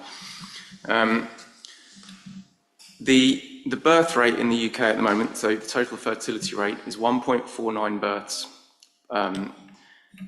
per childbearing aged woman. If you take immigration out of the equation, over the next 15 years, which is the time period over which this plan is for, the UK population would drop to 62 million. So that means it would reduce by 8 million. The only reason the population isn't falling is because we have immigration keeping it up. But the government has said that they're going to reduce immigration. Therefore, at some point in time, when net migration no longer makes up the difference between total fertility rate and the replenishment rate, our population is going to fall. So that's one point. The next point is the world is deglobalizing and countries need to become more self-sufficient.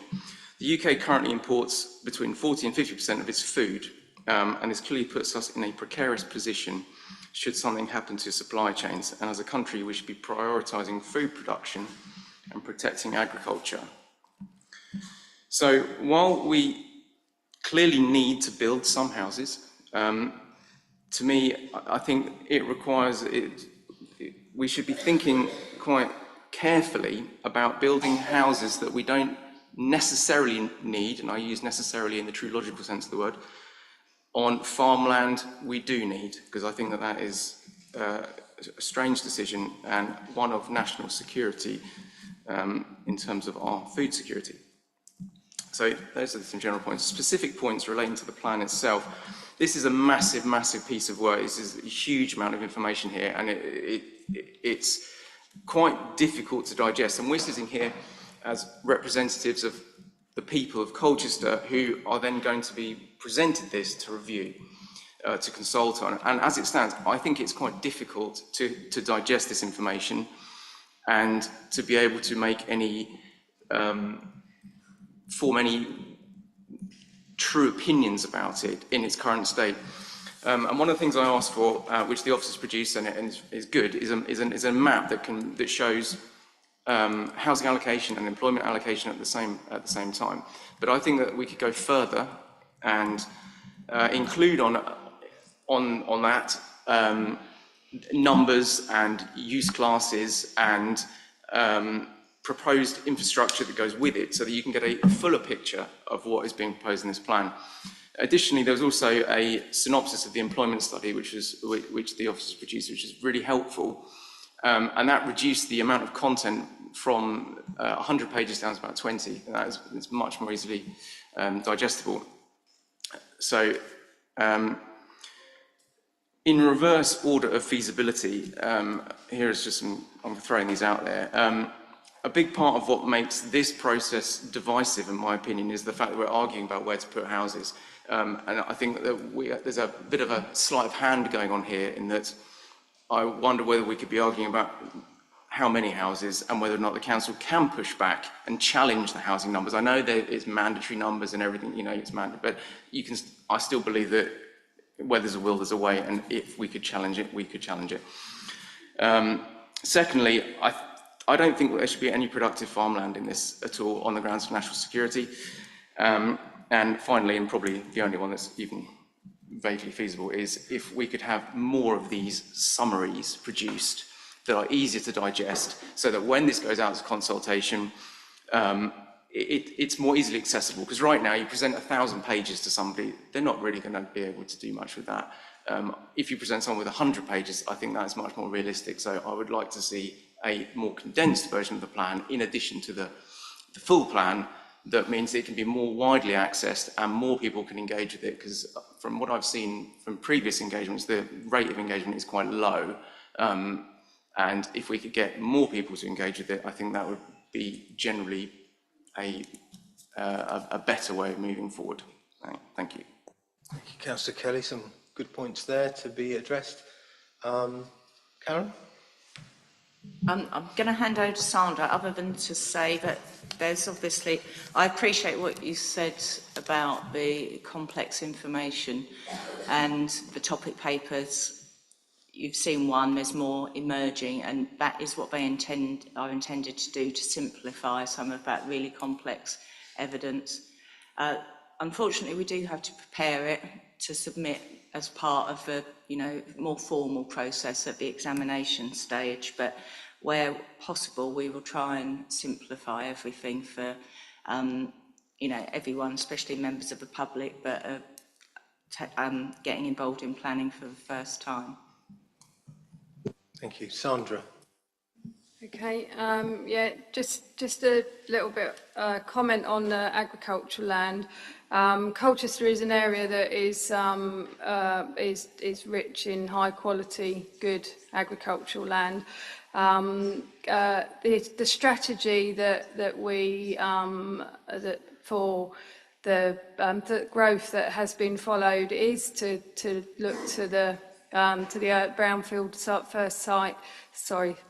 sites first, the edge of the urban area first, and where possible to avoid the best quality agricultural land. In Colchester, 82% of all agricultural land is of the higher quality grades 1 to 3. We've done a bit of an assessment of how that the allocations that are proposed, how much of percentage of those are on the various grades of agricultural land. So that 3%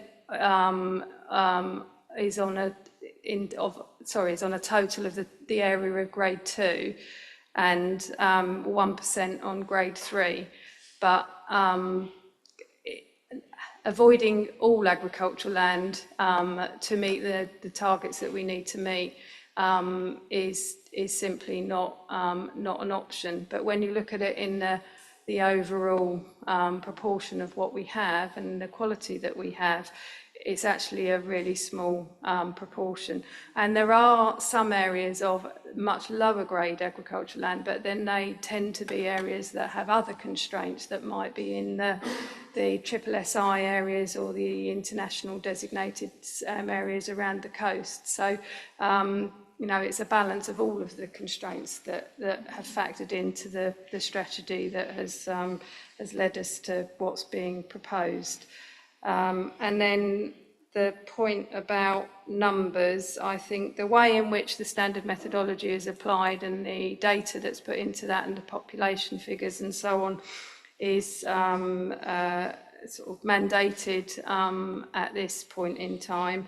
And the local housing needs assessment, which is what's given us, taken us to also considering the, gives us the number in terms of the housing needs, is also following a methodology that's prescribed and the data that goes into it. So take your point around things may change and, you know, in the longer term, the actual population, what's going on with the population may change, but at this point in time, the evidence we're using is based on a methodology and an approach that is prescribed that we need to base that evidence on. Thank you. It is 7:30, so are we going to take a break now? Can members be back in their seats in 10 minutes, please? 20 to 8. Thank you very much.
I'm going to ask officers, a couple of times the housing numbers have been raised by members. Maybe haven't quite addressed it as comprehensively as we'd like. So could you address the housing numbers and, you know, pushing back to the government and all that, and whether it would in fact be worth it, in your opinion? Yeah, I'll make a start, and if Sandra wants to add anything, then she can. I mean, I don't think it's realistic to push back on housing numbers, and there's a number of reasons I say that. First of all, the NPPF does contain the presumption in favour of sustainable development. So that sets out what that means for both plan making and decision making, and is very much based on allowing proposals as much as possible, really, especially where they accord with an up-to-date local plan. If you haven't got an up-to-date local plan, then that's where the tilted balance comes into play, which is what I referred to earlier. And the 5-year supply becomes particularly important. I was looking for a particular footnote in the local plan, but I ran out of time, so I can't reference it. But it's about the exceptional circumstances allowed for not meeting the housing targets. And I seem to remember the last time I looked at it, the example given was an island which was only accessible at certain times of the day and occupied by, I'll finish, shall I? And occupied by a population that was particularly elderly or something like. It was a real extreme example of where an exception might be permitted. If I can find it before the end of the meeting, I will share it with you. In addition to that, there's also the implications for not meeting the housing numbers or attempting to push back. You could submit a plan with lower numbers and it would probably be thrown out as being unsound. We may get a window of opportunity to find more sites, but that doesn't really give us a sensible way forward. We could not submit a plan and not address the housing need at all. That then leads on to the planning by appeal that I talked about earlier, and speculative development or other applications. And then finally there's the threat of intervention, which I did only skim over today because I talked about it in some detail at the committee in February. Now, the local plan intervention criteria gives ministers more opportunity to get involved if we don't do it ourselves. So the new wording sets out broader criteria for potential interventions. It states that decisions on whether to step in will be taken in line with relevant legal tests and should have regard to plan progress and local development needs, rather than just housing. Other relevant matters that the Secretary of State may also consider include sub-regional, regional or national development needs. But in addition to intervention in the local plan process, the Secretary of State can intervene in terms of determining planning applications, and that's been the case recently in Uttlesford, where applicants can actually submit directly to the planning inspectorate and have their application determined there rather than in the local authority in the first instance. So, there's various steps along the way, but my opinion is it's not realistic to try and produce a plan with less than the required housing requirement. Thank you, Karen. Sandra, do you want to add anything?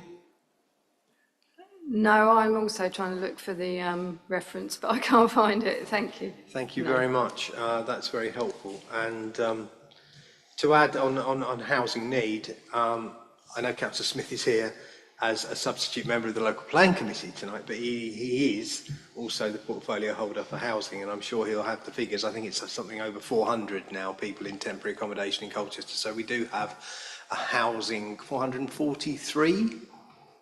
Sadly, it's higher still. 449 was the last ones I heard, but that was before the bank holidays. And bank holidays are always bad because people will be evicted just before the bank holiday and need urgent accommodation. So we do have a housing crisis and we do need homes built in Colchester. So that's the conundrum we are dealing with. So thank you for that clarification, Karen. That's really, really helpful. I've got 4 members of the committee who have indicated they wish to speak, and the first of those is Councillor Smithson. I've got you both down. Thank you. Thank you, Chair. I'd like to thank officers for their report, and I acknowledge the additional work that they have undertaken at the request of this committee. Thank you. I'd also like to thank all of the residents who took the time to write to me and those who've attended tonight to make their views known. Not one of the residents I've spoken to has asked me to support putting the local plan forward for consultation, and I am here to represent the public. I'd like to focus on what the committee are being asked to decide this evening and put the politics to one side for tonight. At section 2.2 of the report, officers are making 5 recommendations to the committee. 1, that we agree that the content of the Regulation 18 Preferred Options document contained in our meeting packs, and 2, that we can publish that for a 6-week consultation. 3, we can note the publication of other evidence documents. 4, we delegate authority for making minor revisions to the Regulation 18 document to the Head of Planning, Chair of the Local Plan Committee, and the group spokespeople. And finally, we agree to the revised timetable contained in Appendix E to the report. Personally, I think points 3 and 4 are relatively uncontentious, and the committee should accept these points this evening. Point 1 is far more contentious because the committee is being asked to make a decision without having access to the information it felt it needed to make an informed decision back in February. Points 2 and 5 are wholly dependent upon point 1 and therefore survive or fall with point 1 itself.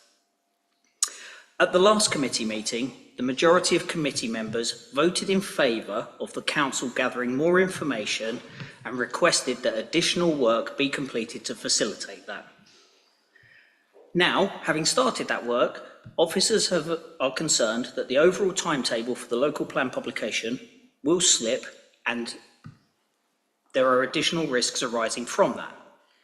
Consequently, officers have recommended that the committee proceed to consultation without the additional information in the interest of maintaining that timetable.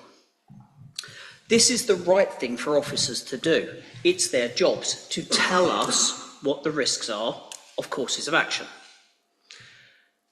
But it is our job to take the tough decisions.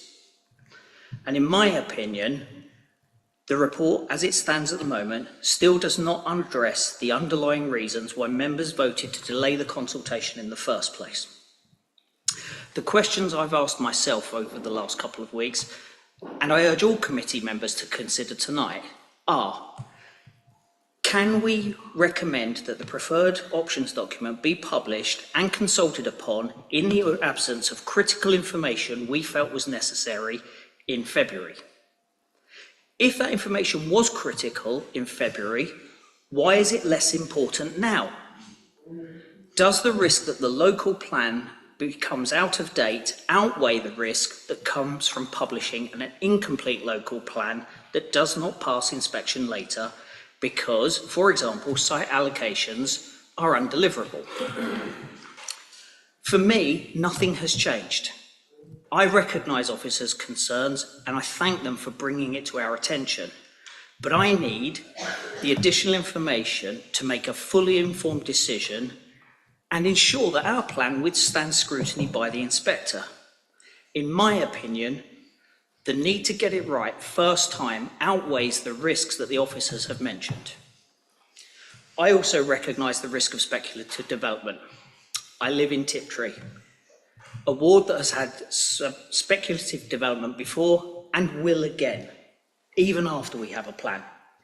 There are people who wish to sell land and there are people who wish to buy it. I'm personally affected by that. One of the applications that the officers have mentioned this evening is at the end of the road I live on. I live on a road where there are 11 fields, and I can imagine in time all 11 of those will be built upon unless the owners stand firm. But talking to the residents of Tiptree and residents across the city, they've all made it clear time and time again. They support sustainable development. The right houses in the right location, supported by roads, schools, doctors' surgeries, and now we find adequate water and sewerage provision.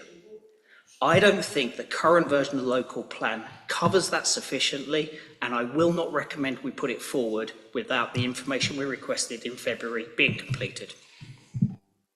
Thank you, Councillor Smithson. I'm going to ask Lindsay Barker, Deputy Chief Executive, to give a point of clarification, please. Thank you. I just wanted to add a point of clarification to what was said there by Councillor Smithson.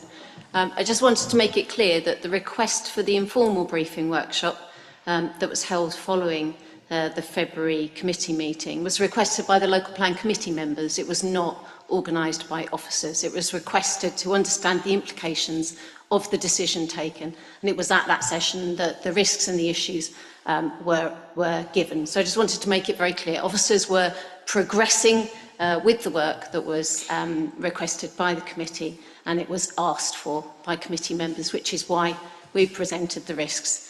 Just wanted to make it clear of the order of decision making there. Yeah, I think we can all accept that that is the truth. Karen, Sandra, do you want to address any other points Councillor Smithson has made? I didn't jot anything down to respond to. I think they were more statements than they were questions. Thank you, Karen. I think Councillor Smithson has given us what we need to decide tonight.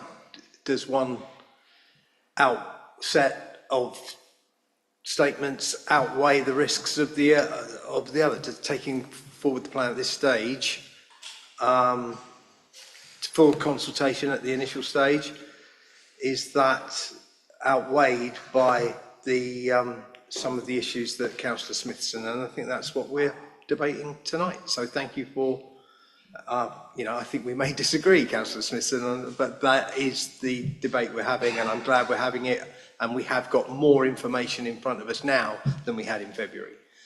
Councillor Alaki Akinyemi, please. Thank you, Chair. I am looking for clarification, or rather confirmation or correction if I'm wrong.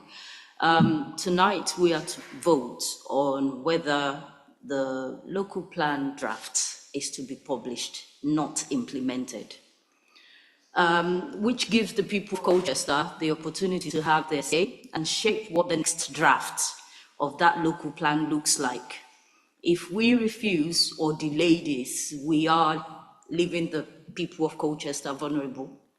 We're leaving our city vulnerable to losing control of our own local plan, thereby denying people, Colchester as a city, to develop at a pace that works for our city. Is that what we're doing here, or is there a correction in that statement?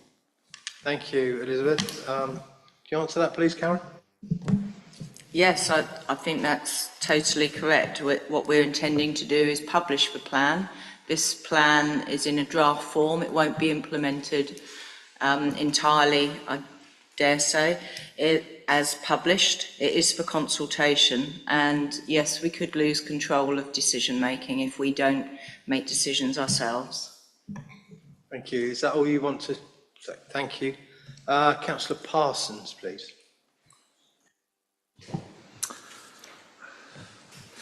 Two weeks ago, Steve Reed, the Environment Secretary of the new Labour government, hit the headlines by announcing that the UK could run out of clean drinking water in 10 years, and we will have to introduce water rationing unless there is a major investment in water and sewage infrastructure.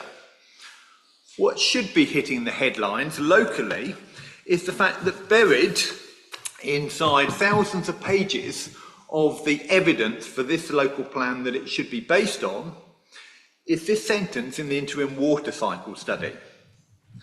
The Essex South Water Resource Zone, that is, despite its name, the main area for Colchester west of the Colne and the rural areas north, west and south down to Mersey, is predicted to go into supply deficit by 2025. If no water resource interventions are implemented, this is predominantly due to a growth in demand coupled with a fall in water supply available. In other words, it is predicted that this year there will not be enough water to meet the needs of the existing population of Colchester City Council area. In fact, it goes on to say this means that the majority of Colchester City Council area, including Colchester City, would not have sufficient potable water to meet the minimum supply standards of service without the implementation of water resource management measures. In other words, restricting the amount people can use. In fact, this report actually says on Langham, those houses can only be built there if people are restricted to half the normal amount of 160 litres per person per day. They're only allowed 80. It is water rationing. Now, I've lived in a country that has water rationing, and I have to say that I have very serious concerns about this. There are significant public health implications. Now, end of last year, Mersey had a little bit of a problem. People woke up in the morning and they couldn't use their showers because there'd been a leak in the single water main that supplies the 7,000 people on the island. Water pressure had dropped. Now, we still don't know from this plan as to whether that water pipe is able to supply enough water for the extra 300 houses that are being allocated to Mersey. But actually, not being able to have a shower wasn't a problem for Mersey because it only lasted a day. But if we're in a heat wave that can last 2, 3, 4, 5, 6 weeks, that's a very different issue. Even more significant, and I speak from personal experience of living in an area with water rationing, there may be times during the day when you cannot flush the toilet. That means you've got a cistern that is dry, with human excrement building up in that cistern. Flies land on the excrement, they then go into your kitchen and they land on the food, people get sick. Even more significantly, and again I speak from personal experience, you may not be able to turn on the tap at some times during the day to get water. People end up severely dehydrated. That's when we start to talk about excess deaths during heat waves. Now, during the heat wave we had in 2022, there were just over 3,200 excess deaths in the UK. That's a relatively small number for each area, but it is mappable to each local council area. If we have water rationing even before we hit a heat wave and a drought, and they are now happening once every 4 years on average, we will be looking at a pattern that is likely to show a significantly higher level of excess deaths in this area than anywhere else in the surrounding area. And when there is an inquiry, the finger will be pointed at this local plan and those of us who sit on this committee and asked, why did you just pass that plan? Now, Anglian Water, actually at the end of last year, published their major strategy, which came up with a solution for that. That is a new water reuse plant in the urban area of Colchester. So that instead of when wastewater is treated, it going straight out into the Colne, it will go back into people's pipes. But clearly we need that to be built before we start adding any more houses. 1,300 houses a year means a population increase of about 3,000 every year, where we cannot meet current supply. This says that the actual supply is decreasing. The reason it's decreasing, it puts down to climate change. That's because 60% of our water comes from groundwater. And in a coastal area, if you overpump groundwater, it will suck in seawater and that whole aquifer is ruined. There are 9 areas in the UK where that has happened. 3 of them are within 25 miles of here. 1 is at Manningtree. This is a very serious risk. We are the most water-stressed part of the UK. And therefore, in view of the Environment Secretary's statement, and I commend the Environment Secretary for saying that, I think it was courageous of him to do so, I am proposing a motion to this committee. And this motion, I will pass written copies round. The committee notes the findings of the water cycle study that Colchester and the surrounding rural area is predicted to go into water supply deficit this year, i.e. be unable to supply the needs of the existing population. 2, the need for urgent upgrades to sewage treatment capacity and the building of the new water reuse plant in Colchester if more houses are to be built. 3, that the failure to address these issues before new houses are built will create serious risks to public health, which may lead to excess deaths.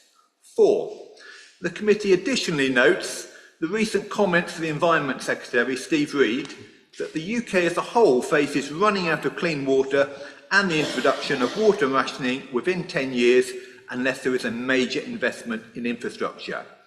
5, in this context, the committee notes that Essex is the most water-stressed part of the UK. The committee therefore resolves that the council should seek an urgent meeting with the Secretary of State for Housing, Communities and Local Government, asking the government to ensure that the necessary water and sewage infrastructure is provided so that Colchester can safely deliver the government house building target. And I call for a seconder.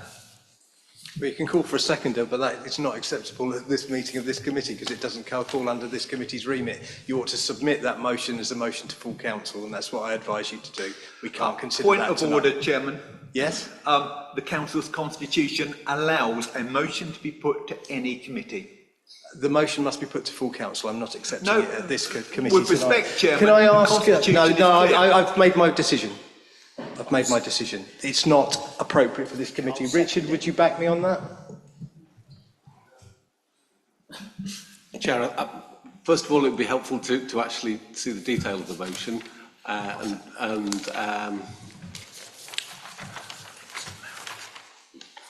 think what I would suggest is that this is not the appropriate forum at this moment to take this motion. I'd like to have a few minutes to Well, I think this has been foisted on us. I'm not prepared to accept it tonight with something that has just been foisted on us tonight. It doesn't really address the recommendations in front of us.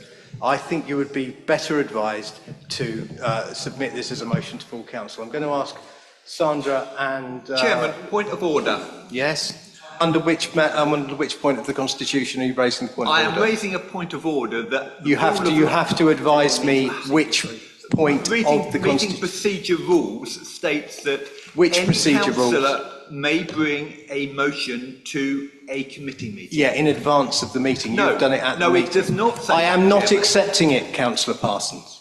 I am Then not you may accepting be it. subject to a code of conduct complaint, Chairman. Okay, that I'll take that. Sandra and Karen, would you like to address the points that Councillor Parsons has raised? Thank you. Yeah, on the points of detail, just the reference... Could you turn your microphone off, Councillor Parsons, please? The reference to the water going into water deficit is in the water cycle interim note, but I think it's open to interpretation, and there's an important sentence, part of the sentence which you did refer to, which is in there, that I'll just read it, that the Essex South Water Resource Zone is predicted to go into supply deficit by 2025 if no water resource interventions are implemented. It does go on to refer to the plans that are proposed to overcome the predicted deficit that's of Anglian Water. And I think the other point I wanted to make is that there's a whole regulatory process for water resource management and wastewater that is outside of the planning process, that's the current situation is comes under other statutory regulatory requirements in the role and responsibility of the water company providers, of which Anglian Water is one. And I was going to make another point. Just generally on the role of the way the water planning works for the water companies. When something is has got planning permission or has got more certainty of going forward, which could include being allocated in a local plan, the status of that and the consideration that the water companies have to give to their funding priorities changes to when it's just a proposal. So that's one of the challenges that we have, that at the moment what's planned is based on what has either already been planned with a greater status such as planning permission or is currently in an adopted plan. And which is why you do a water cycle study, because it's looking forward, it's looking at planning in the future. So a lot of the capacity issues are about now. The funding plans are based on what we know now. As we move forward with the plan, the opportunity to review those funding plans and redirect priorities can be addressed to reflect whatever the planned growth is at that time. So it will change over time depending on what it ends up in an adopted plan, and ultimately with planning permission, the responsibility for the water providers changes fundamentally under statutory requirements later in the planning process. I just want to try and help clarify that point around the difference between what we know now and how we deal with planning for the future. Chair, can I respond to that? Yes, please? of course. Councillor Parsons. That is absolutely true, but it doesn't alter the fact that we are proposing to put houses in places where there is no sewage infrastructure, such as Langham. It's at full capacity now, and in Colchester, where there is no water. That is absolutely critical infrastructure. We can cope with roads that are absolutely clogged up. That's not a threat to life. A lack of water and sewage is a public health issue. Thank you. I don't know as much about this as you do. All I know is that Anglian Water have said recently that the prospect of even a hosepipe ban this year is not likely, because all the reservoirs are full and they have got water to provide for the people of Colchester this year. So one group saying something and another group saying nothing. We've checked on the notice of motion. I am right. You do need a period of notice before you can move a motion to a committee or full council, and so I would advise you to do that. Our next point of order, Chair, that I have to call you out on that, I'm afraid, because that is not. I've just had that. I've got the Constitution. So have I, and it's just been accepted and by the Deputy Chief Executive. Councillor Naylor, you're next on my list, please. Read it out then. So I have got a couple of points of order actually, and then I'd like to make my general comments. So the point of order is that we checked the situation regards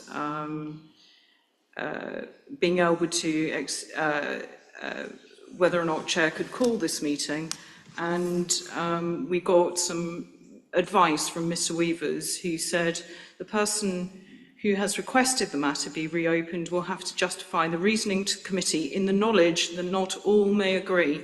So I think it's very important that that is recorded, because we certainly don't agree that this meeting should have been called, and I think it's only fair to have that entered into the record. So that's the first point of order. The second one is that Rule 8 you did ask which rule we were looking at. So it's rules of debate, rule 8, rule 4, sorry. Any councillor who is a member of the Cabinet panel, committee or subcommittee may at any time during the consideration of a matter move a motion relevant to the matter under consideration. Once moved, discussion on the matter can continue, but no further motions may be moved until the one already moved has been disposed of. So, just having read that, it seems to me that Councillor Parsons did propose a motion that is valid, and it hasn't yet been disposed of. I think the important word in that is relevant, but I'll pass to Lindsay. It is relevant to the subject I will matter. decide, or the committee will decide whether it's relevant. I don't think it is relevant. Chair, I would think you would like... Can I come in and just clarify the say. Constitution, please, members? I think it's Councillor probably helpful. Lindsay, please So give us your interpretation. You cannot read item 4 in isolation. You have to read it in conjunction with the following paragraphs, 5 and 6. So my understanding of this, it's about a significant amendment to the decision that is under consideration. You have proposed a motion that is a separate issue. I'm not passing any comment on the merit of the motion.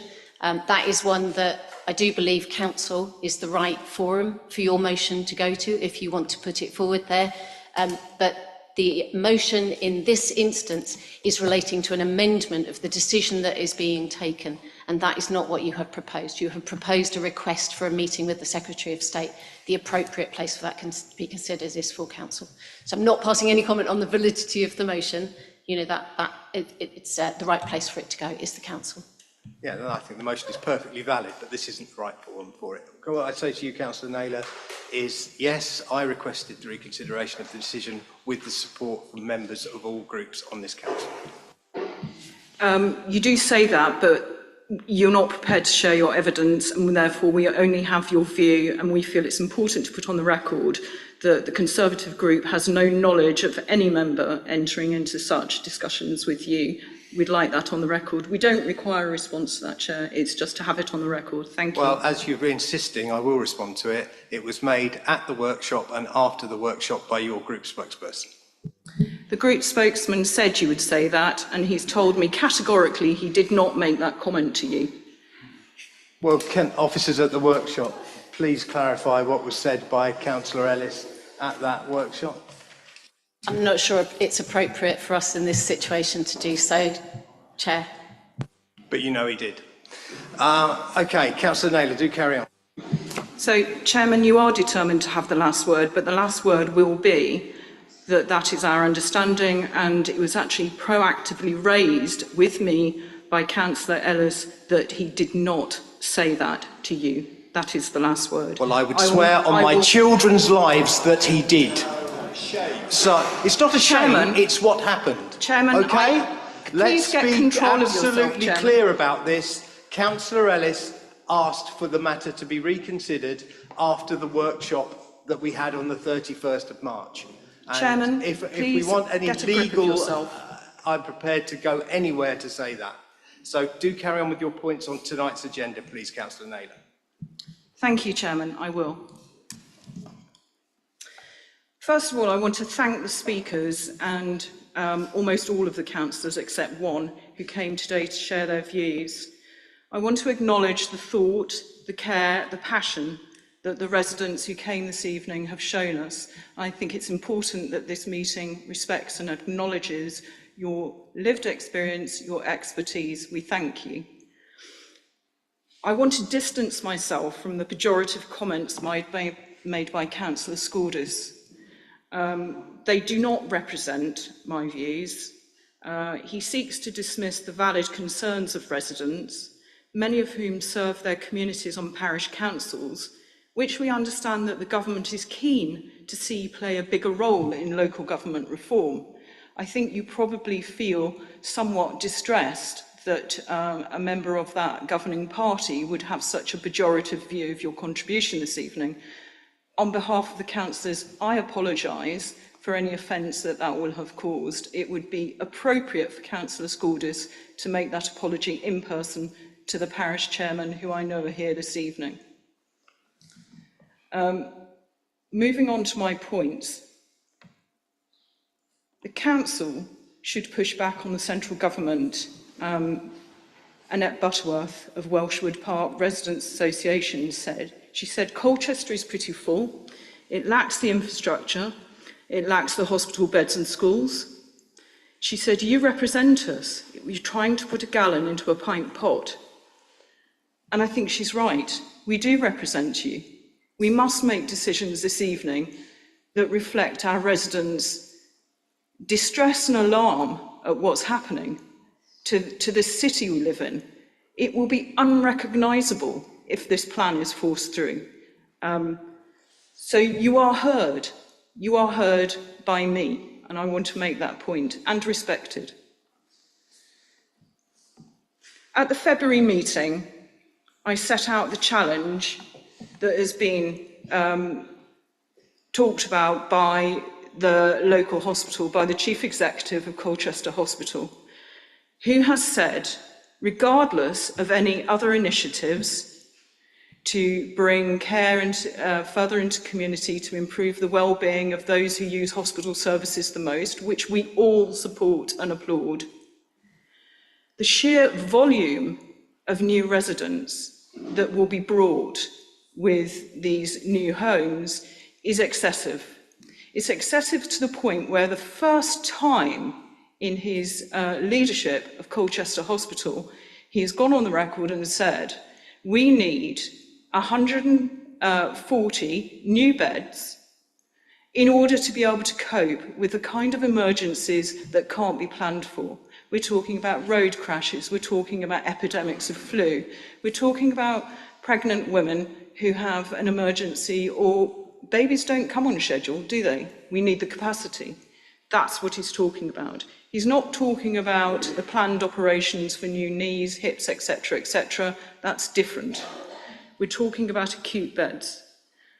In the interest of being absolutely accurate on this point, I've rechecked that point only this week. And I'm told by the leadership that they are now rapidly and urgently working on a business case for 90 acute beds. That's 90 of the 140 they were previously seeking in order to meet the population explosion. So we often hear that when members who represent rural wards, as most of us do,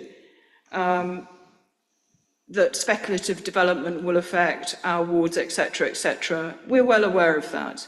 We're also well aware of the fact that somebody who has acute appendicitis could just as easily live in Greenstead as they could in West Bergolt or in Tiptree or in Mersey.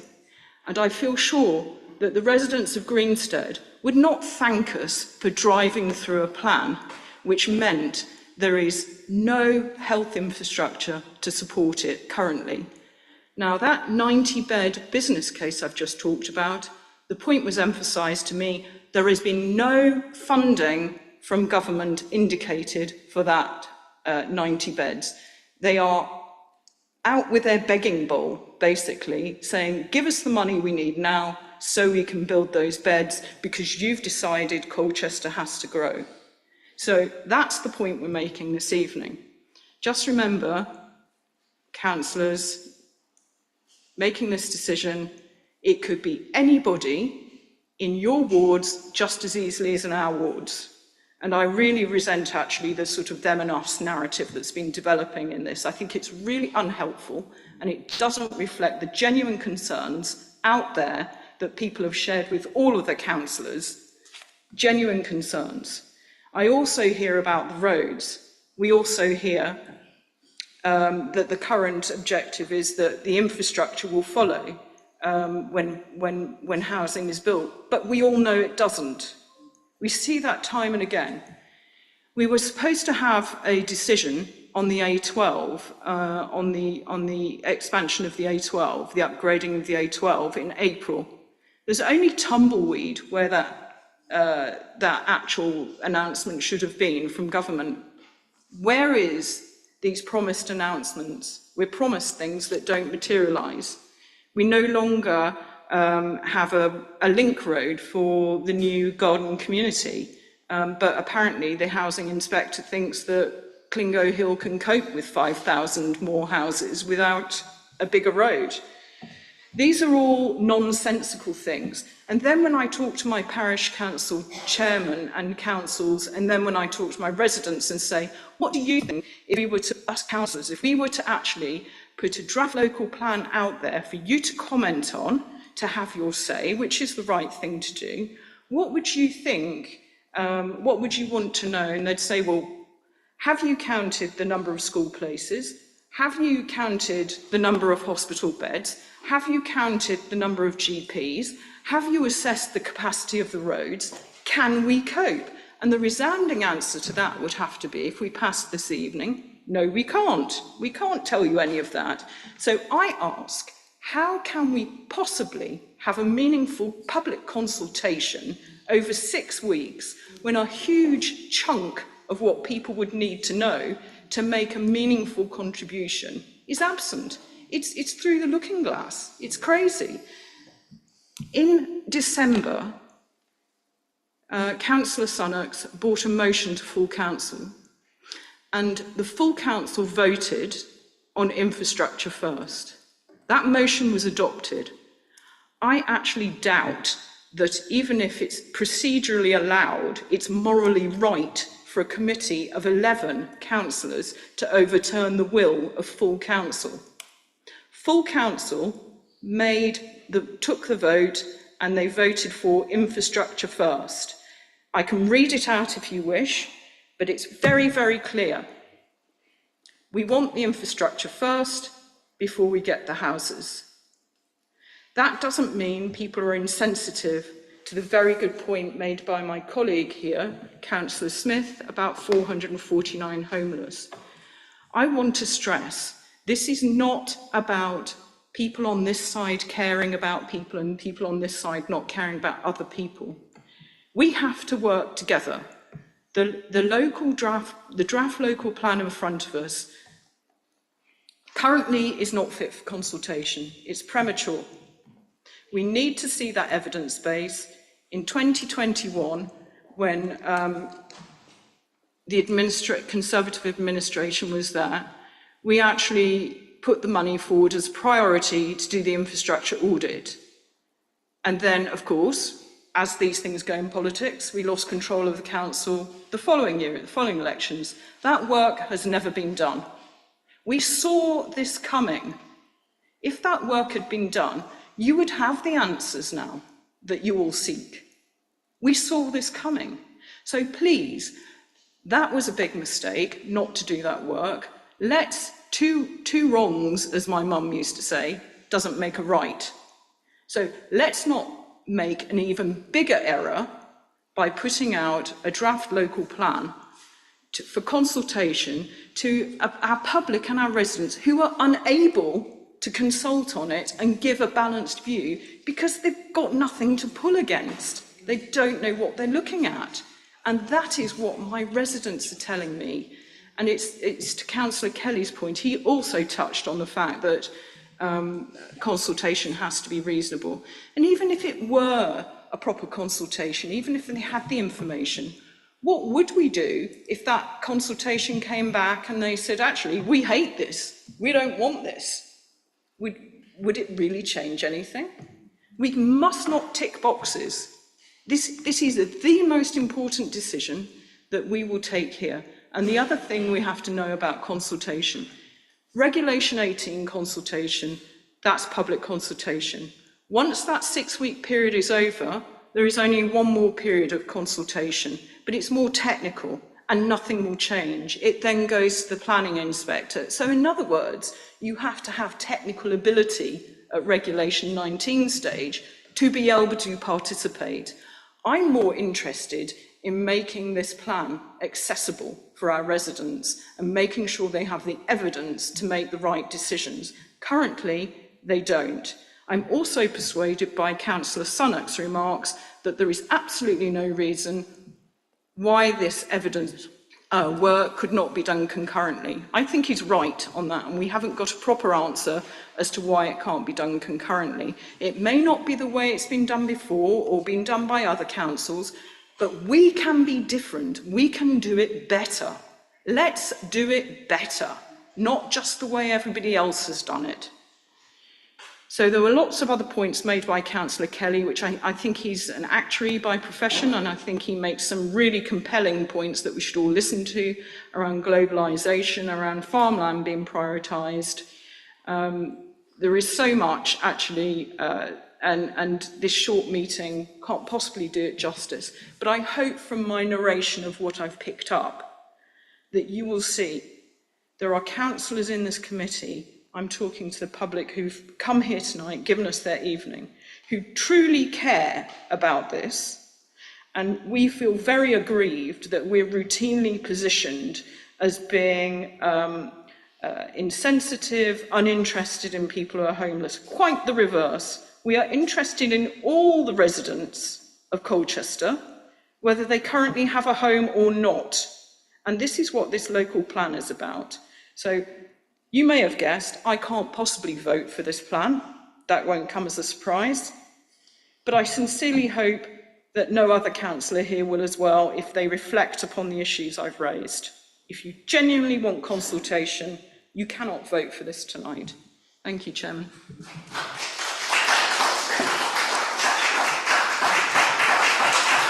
Do you want to answer any of that, Karen?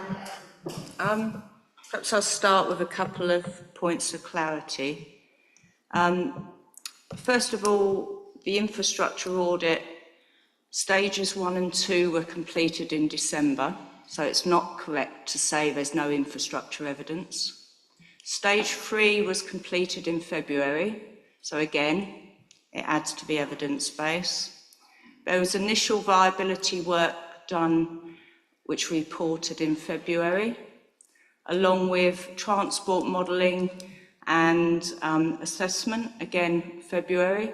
These are all documents that are listed. I know it's quite a long agenda, but these are listed in the appendix to the local plan report itself.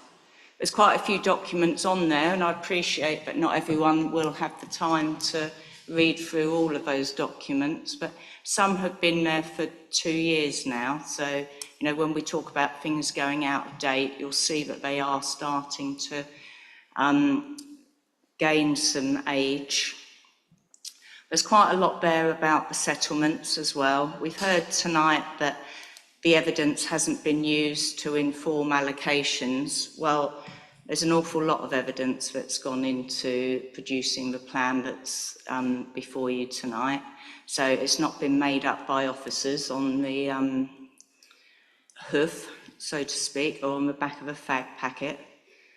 There's an enormous amount of evidence. In terms of the evidence that's been requested by the committee at the meeting in February, and the reasons why it's taken so long, it is detailed again in the report, but one does inform the other. I'm not sure how you could carry out a viability appraisal of a plan without knowing the infrastructure requirements and the infrastructure costs.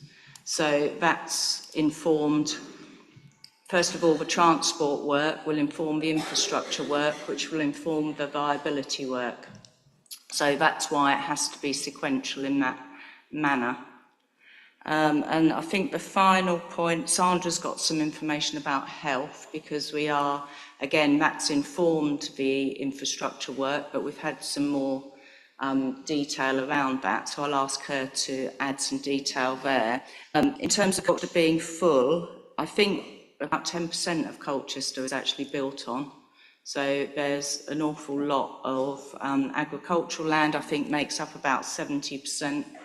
Then there's parkland, other open space, probably rivers as well. So, you know, it's not entirely full as we might like to think of some areas. I think the City of London is the most built up part of England, which you won't be surprised to hear. And in Colchester, the most built-up part is in fact Prittygate. So that again is often quite surprising to people. Thank you, Karen. Sandra? Yeah, just to add a few points specifically on healthcare. And firstly, obviously, everybody recognises that the challenges go far beyond Colchester, and the solutions to help with the current and future capacity challenges need to be addressed through the whole system approach.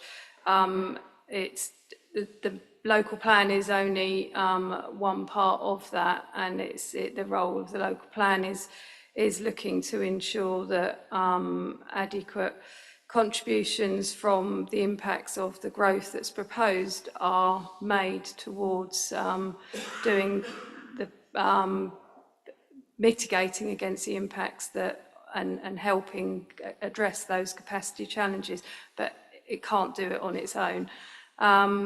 The published work on infrastructure does recognise input from the various health bodies, and whilst the detail might not be there in full at the moment, it does refer to carrying out an assessment to inform more specifically for the final delivery plan of what the needs might be to meet the growth. And similarly on the primary care, that has fed into the audit work that's published today, and we would expect this to be included in the final work and help inform the final plan. We've also engaged with our Health Alliance colleagues, and in terms of the challenge and the capacity on number of beds that are required by the hospital at the moment, the understanding is that those predictions are based on a do-nothing model and carry on in the way in which it operates at the moment. We're awaiting the publication of the NHS 10-year plan, which I understand is due soon. But the messaging around that is that to help address that challenge, that there's an expectation to see sort of 3 key shifts, which will help address free up some bed space that may not be necessarily essential at the moment, from the hospital to community, and from analogue to digital, and from sickness to prevention. And that the expectation is that plan will be available in time to feed into thinking and the approach that we can take forward in considering the next stage of the local plan. Thank you, Sandra. What I would like to say in response to Councillor Naylor's remarks, I will defend Councillor Scordis. Councillor Scordis gave his own view. We have freedom of speech in this country, thank goodness, and what he said was perfectly acceptable. I would have pulled him up if I didn't think it was. So he's allowed his opinion, as you all are. What I would also say is that Councillor Smithson wanted to remove the party politics. Local plan isn't supposed to be about party politics, and I'm afraid, Councillor Naylor, you have brought it back in. I am not going to sit here and defend the Labour government, because that's not my job as chair of this committee, and this committee should not operate on a party political basis. It operates on the evidence that is before them, and we make decisions on that evidence, not on a party political basis. And I don't accuse anyone on this committee of not caring any more or less than anybody else, because we have all been elected and we all care for our residents. That's why we're elected, and that's why we remain elected. So I hope that covers some of the points. Thank you to the officers for covering your other points of technical detail, but I did think I needed to say that, because I think some of your remarks were probably near the knuckle when it comes to what this committee should be considering. Councillor Smith, please. Thank you, Chair. Can I first say that as looking around here, the second most experienced councillor, I was surprised at some of the behaviour that we've seen today. That some of the procedural rules that I've seen this council work for many, many years just do not appear to have been followed. And I don't feel that that was appropriate behaviour. And I will also say that before I came into this meeting, I did wonder why it was being held. And I think your reasons that you've stated are fair and justifiable. Whether we agree with them or not, we have to accept that there is a chair of the meeting and that the authority of the chair should remain, even when we disagree with them. And I can assure you there have been occasions, I think you were mayor at one stage, and I got called up for some minor misdemeanour. Can I now make a few specific points about the paper? In 5.7 you talk about consultation, you talk about parish councils, but there's no mention of residents' associations and such like.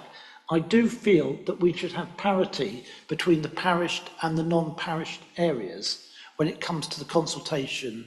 I appreciate there's a statutory requirement to them there, but that's something which I would like us to look at. I also want to check, Sandra, the figures that you gave us, that 3% of the grade 2 agricultural land and only 1% of grade 3. Were the figures I think you quoted for the land that was being built on in this plan. Given that grade 2 agricultural land is extremely rare, it takes 1.5 crops, so it's very rare. Grade 3 is relatively common. It seems rather strange that we are actually so heavily hitting our very best, not quite our very best, that's grade 1, but our grade 2 farmland there. So I want to check that I've got that one down right. And finally, there was a point raised again by the Welshwood Park Residents Association about green links, and I don't think that was picked up in any of the coverage of what we were looking at as to how that is going to be built up in our local plan. Having dealt with the specific points, I'll now turn to the main issue of the evening, and I think Councillor Smithson has put it very well. Indeed, Councillor Dundas mentioned 2016 when there was another local plan, and I had something to do with that, as I remember, and we made some mistakes. We put forward a plan which included Middlewick, which shouldn't have been in there. We thought the evidence that we got at the time was good, but maybe it was rushed, maybe it was taken through too quickly. What we know now, it certainly wouldn't have been in there with that allocation.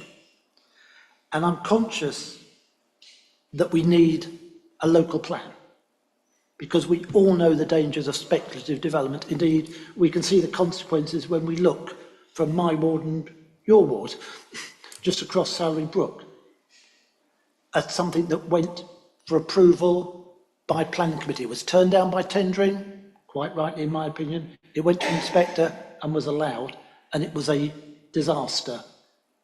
And there were major issues there. So we need that local plan, but we need the right local plan. And we need it in particular for those who are waiting in temporary accommodation, those nearly 450 households that don't know where they're going to be staying. Because if you're in temporary accommodation, you could be moved at a day's notice to somewhere else, and that may not be in Colchester, it may be in Clacton, it may be elsewhere. Think of the disruption that that causes. Those families need houses. If we put sites into the plan that don't get built on, there's no houses for them. They're not moving out. And I'm meeting with many of those residents on Friday morning.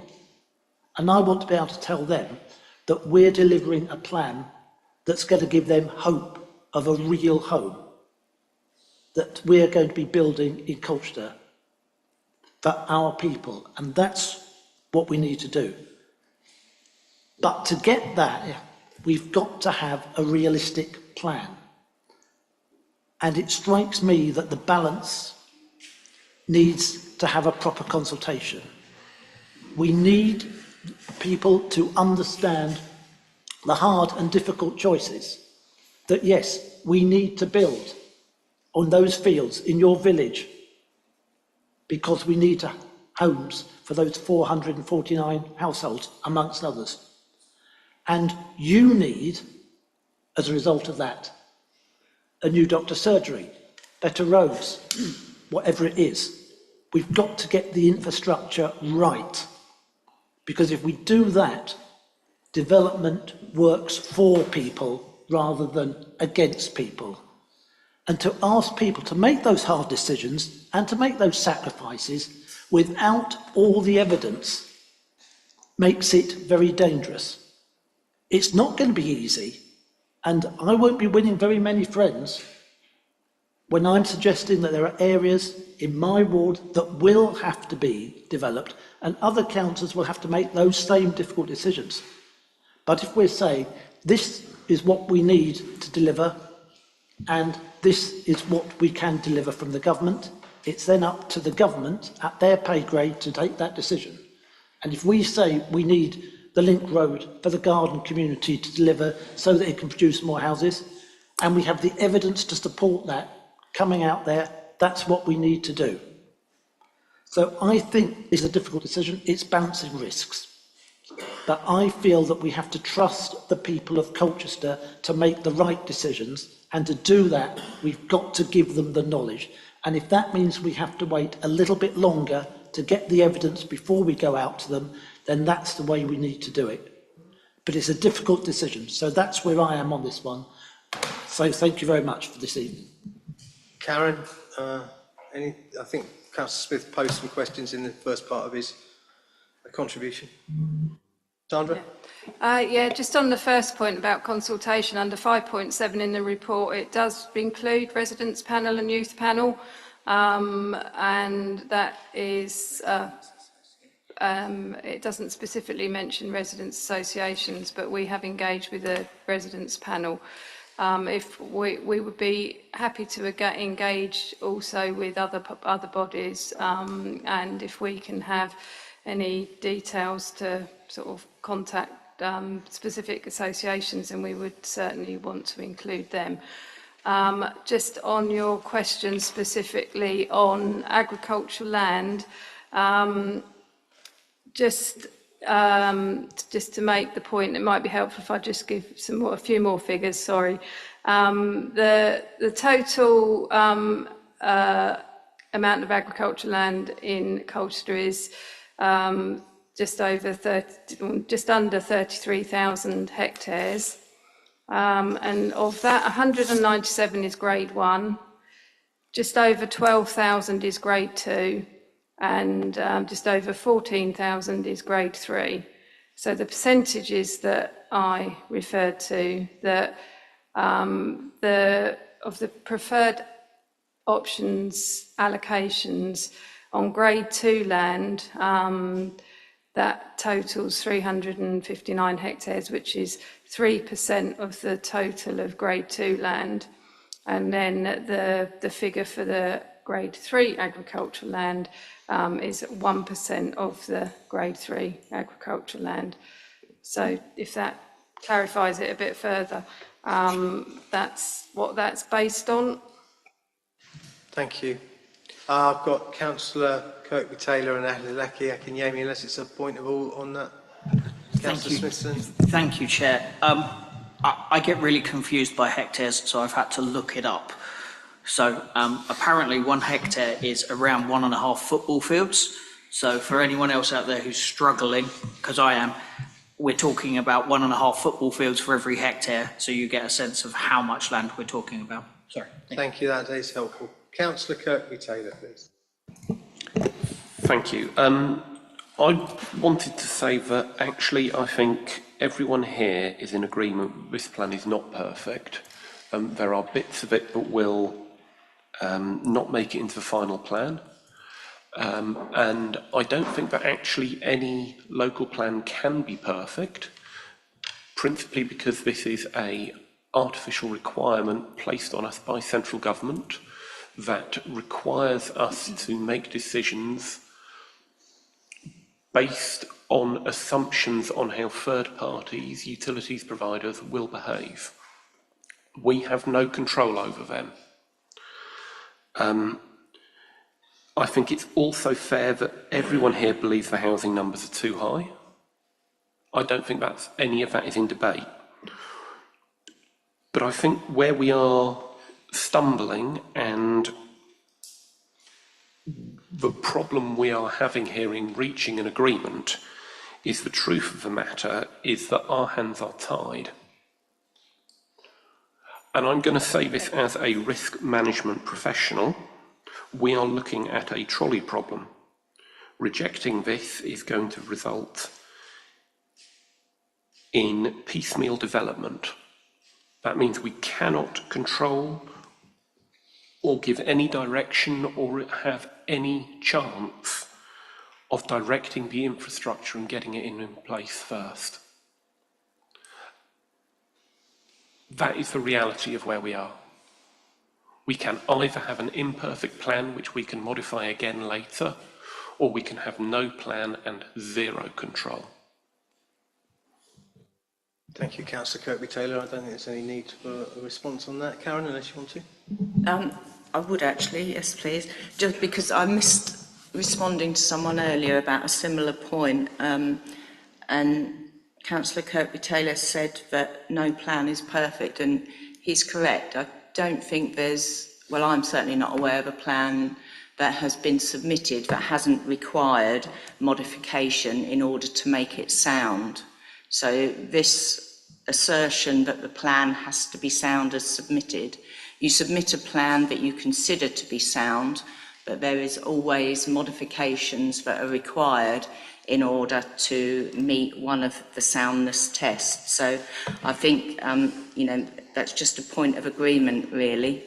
And the other point, I was too late in responding to Councillor Smith. Residents' associations are included in the local plan database, so by default they're included in all forms of consultation, and we'd welcome extra engagement with them as well. Thank you. Councillor Laki Akinyemi, you want to come in again? Thank you, Chair.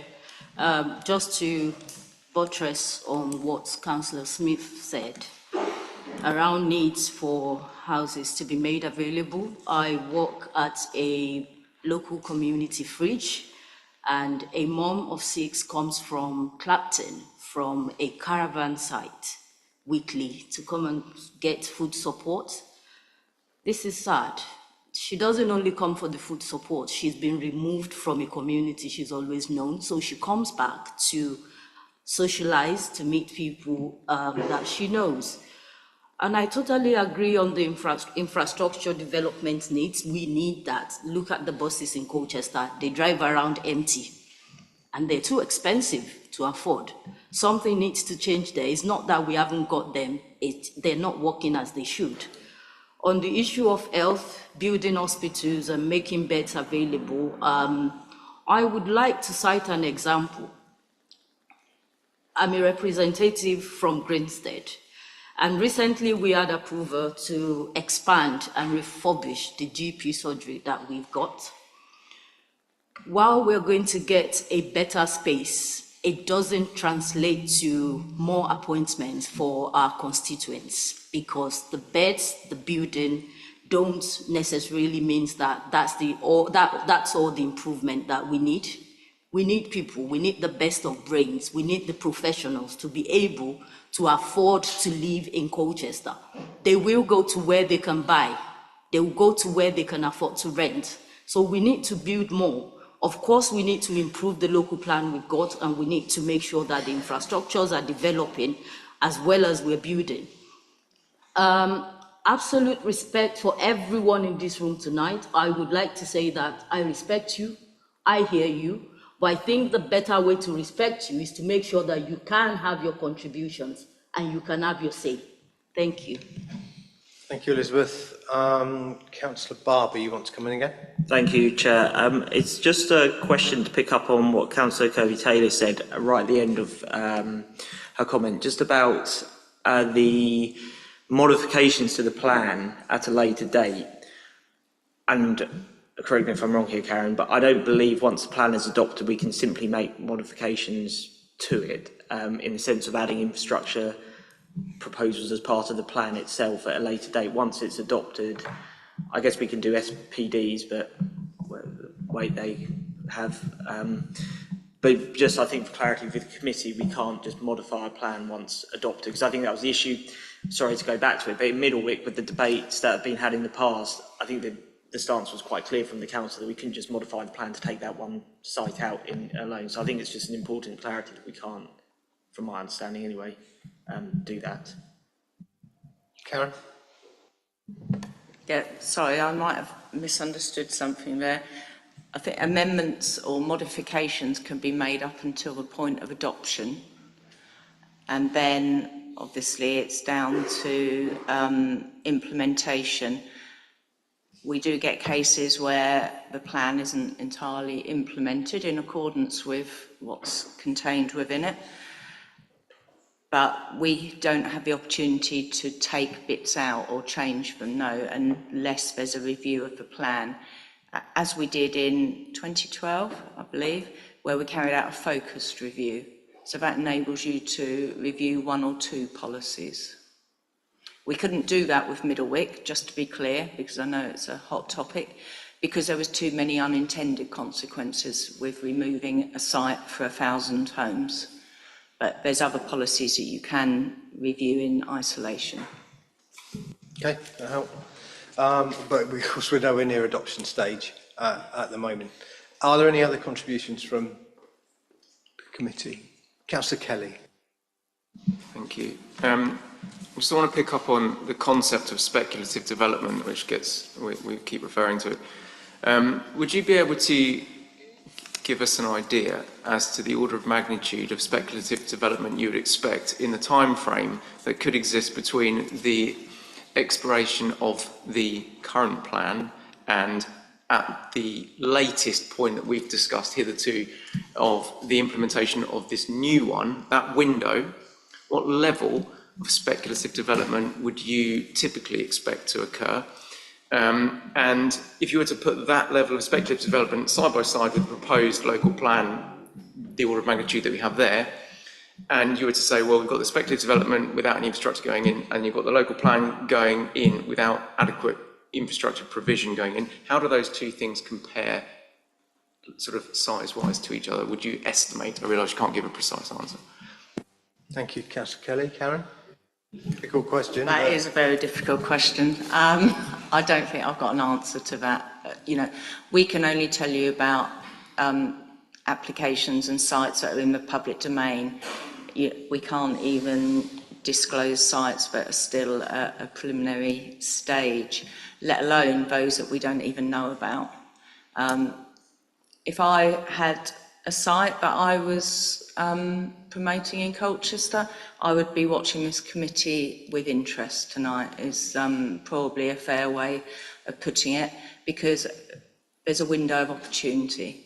Now, how long that window of opportunity is and how many people do progress that remains to be seen. But I met one of the national house builders a month or so ago, and this isn't specific to Colchester, although they are promoting, I think, 4 sites in Colchester, none of which are in the adopted plan. They are looking to, I think they said 150 applications, and that's about double what they would normally do, because they're sort of taking advantage. This isn't just happening in Colchester. There's, you know, a lot of authorities reviewing plans. If they weren't due to, then they're thinking they need to look at the standard methodology and the implications that that will have. So, you know, there is a lot of speculation out there as to what will happen. But I'm afraid I can't give you any numbers. Okay, I mean, the officers can't say this, but I'll put it in these terms. We know the vultures are circling, and they will be watching Colchester because they know it's prime land. And we know, as I said earlier, there are some developers that are responsible and will work with us, and there are others that aren't. And I think that ought to be in our determination, because speculative development is something we ought to be really afraid of. Karen, yeah? Yeah, can I just add to that? You said about responsible developers, and there are responsible developers, but if they see all the growth being taken by promoters of sites that aren't allocated, they're not going to rest on their laurels. They're going to submit their applications as well. So, you know, that's what happened in Tiptree to a certain extent. The growth that the neighbourhood plan group wanted was on top of existing allocations that were allowed on appeal. Thank you, Karen. Councillor Kelly, do you want to come back? Yeah. Do houses built by way of speculative development count towards the quota we are required to deliver on a year-by-year basis? They'll count in terms of delivery, and they'll count once approved, then they will go into the 5-year supply. You know, if we've got a site for 200 dwellings, for example, then we'd probably show that as delivering 50 units a year for 4 years. So it will count towards that. Depending on the timing of the application, it might not count towards the overall plan numbers, because it might be allowed in a period where the plan's submitted, other sites are included to make up those numbers, so it would be on top of that. But it does count towards delivery, so in terms of housing delivery test, they would count, yes. And on that point, with speculative development, if it's allowed, you don't necessarily get the infrastructure. Thank you. Councillor Naylor. Thank you, Chair. As we've returned to the topic of speculative development, earlier this evening, Karen, I think you mentioned a speculative development in 8 Ash Green.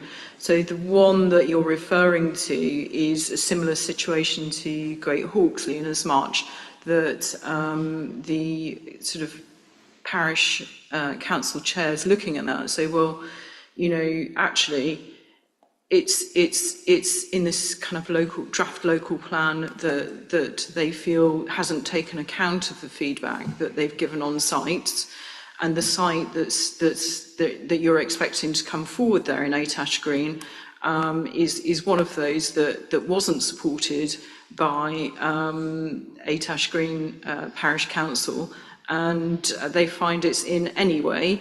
And the 8 Ash Green development, as it's called, actually lies in Oldham Parish Council's boundaries.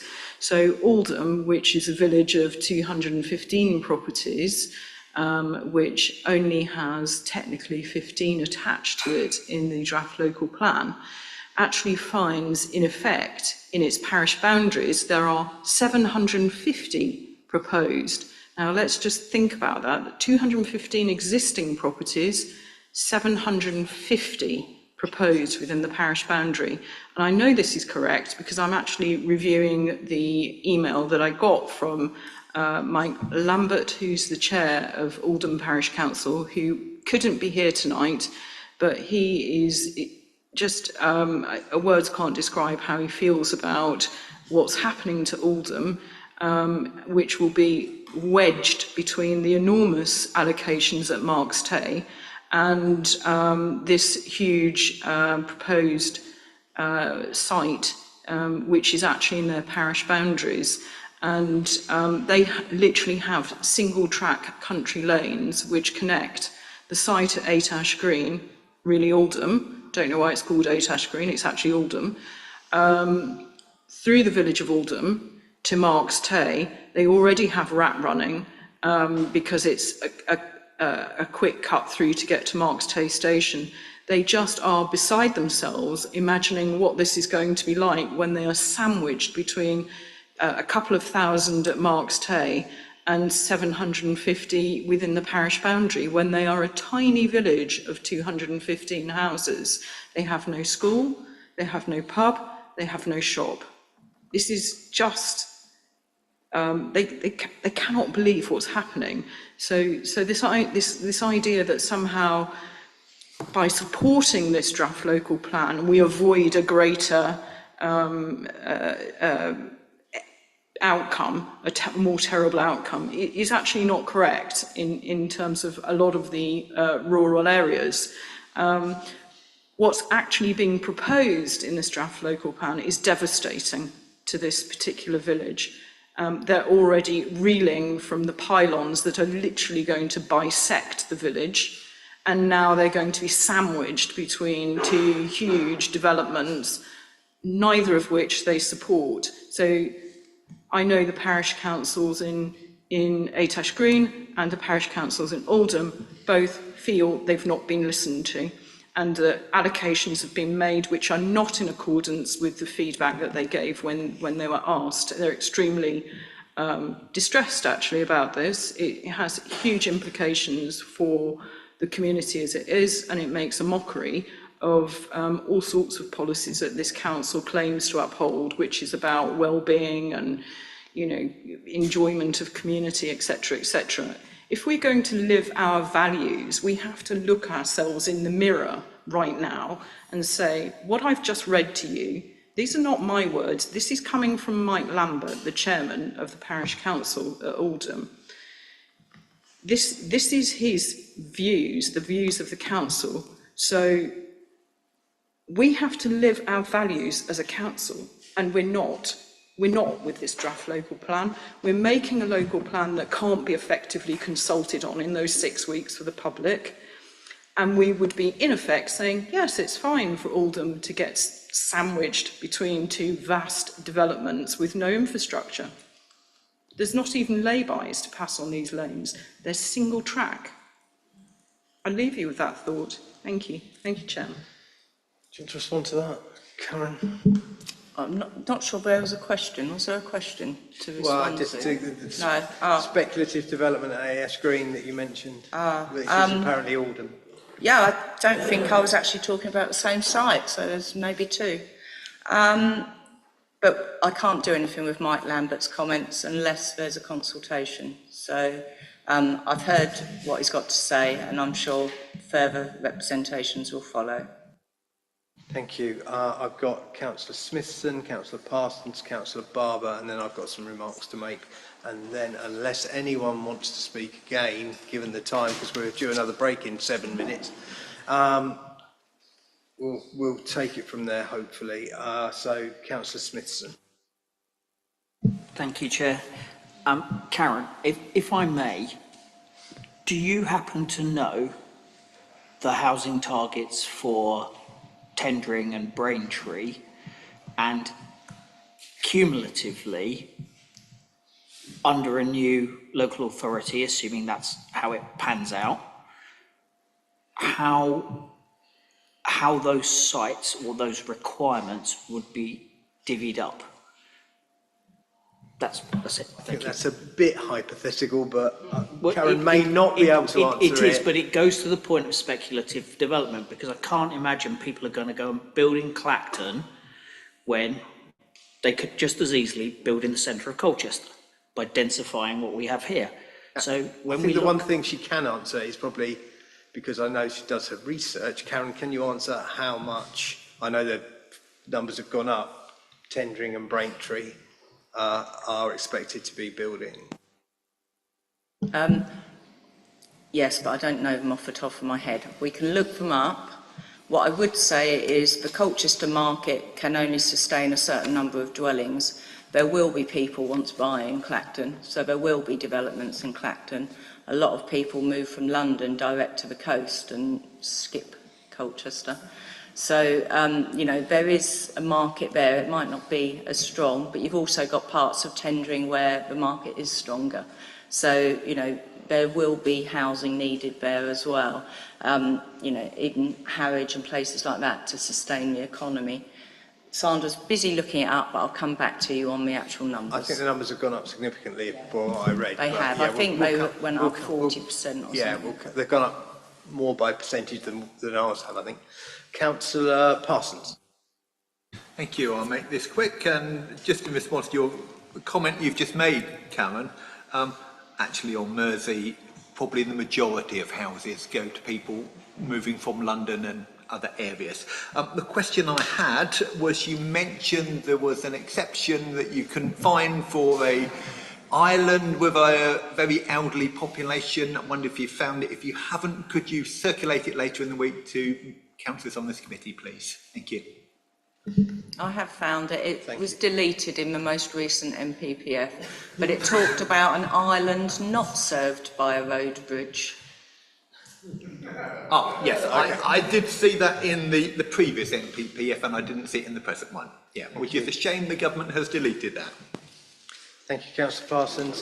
Councillor Barber, you wanted to come in again? Yeah, just a small comment. I raised it in the February meeting, and I was just wondering if we could make sure going forward, whether it's through consultation or regardless of what the committee votes this evening, to just look at the pylon proposals and the impact on site allocations around National Grid's pylon proposals. I'm just, it would just be a useful piece of work to us, for us to understand how that's going to impact deliverability. I don't think that's irrespective of the vote outcome today. I just think that'd be a useful piece of work, if that's okay. Thank you. That's flagged up. Thank you very much. Have you found the figures for Tendring and Braintree, Sandra? Not yet. I'm sure they could be. They are significantly higher than they were. I know that, but we can circulate those. All I want to say is I think it's been a good debate. Thank you very much for everybody who contributed tonight, members of the public, visiting councillors and members of the committee. The only things I'm left with is some of the things that Karen said in her introduction. We're at an initial stage. The plan can change as a result of consultation. It can influence the next version of the plan. Danger of delay, and I think those have been highlighted. It could make the council vulnerable to speculative development, and we've heard all about that. But I do think we're back to what Councillor Smithson said in his first contribution. Do what we're putting this forward, does that outweigh the risk of not putting it forward? And I think we've got to come to that decision. And I'm going to move to the vote, and I'd like to have a recorded vote, please. I think I need 2 supporters. Thank you. Yeah, more than 2. Small. Councillor Smalls, Councillor Smithson, Councillor, you've got your choice.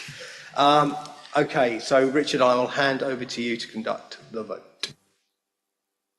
Thank you, Chair. Right, we're moving to a recorded vote on the recommended decision as set out in the report before you. So it's the decisions 2.1, 2.2, 2.3, 2.4 and 2.5.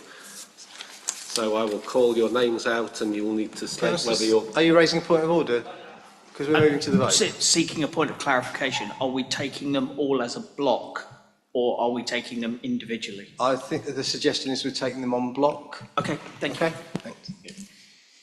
So as I say, I'll call out your name and you'll need to indicate whether you're voting for, voting against or abstaining. And I'll be calling you in alphabetical order. So, Councillor Alaki Akinyemi? For. For. Councillor Barber? Against. Against. Councillor Kelly?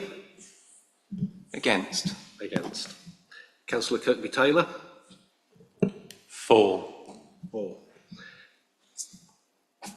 Councillor Naylor? Against.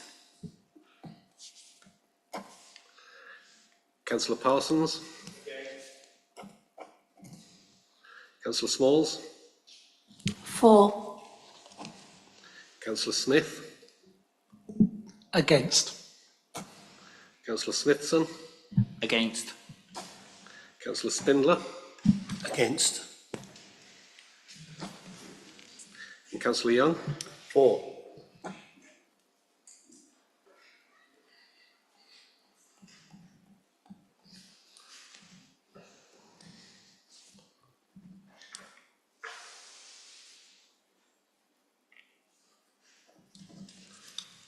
So the outcome of the vote is 4 for and 7 against, and so the motion is lost, Chair. Thank you very much. That concludes our business tonight. Thank you very much for attending. I declare the meeting closed.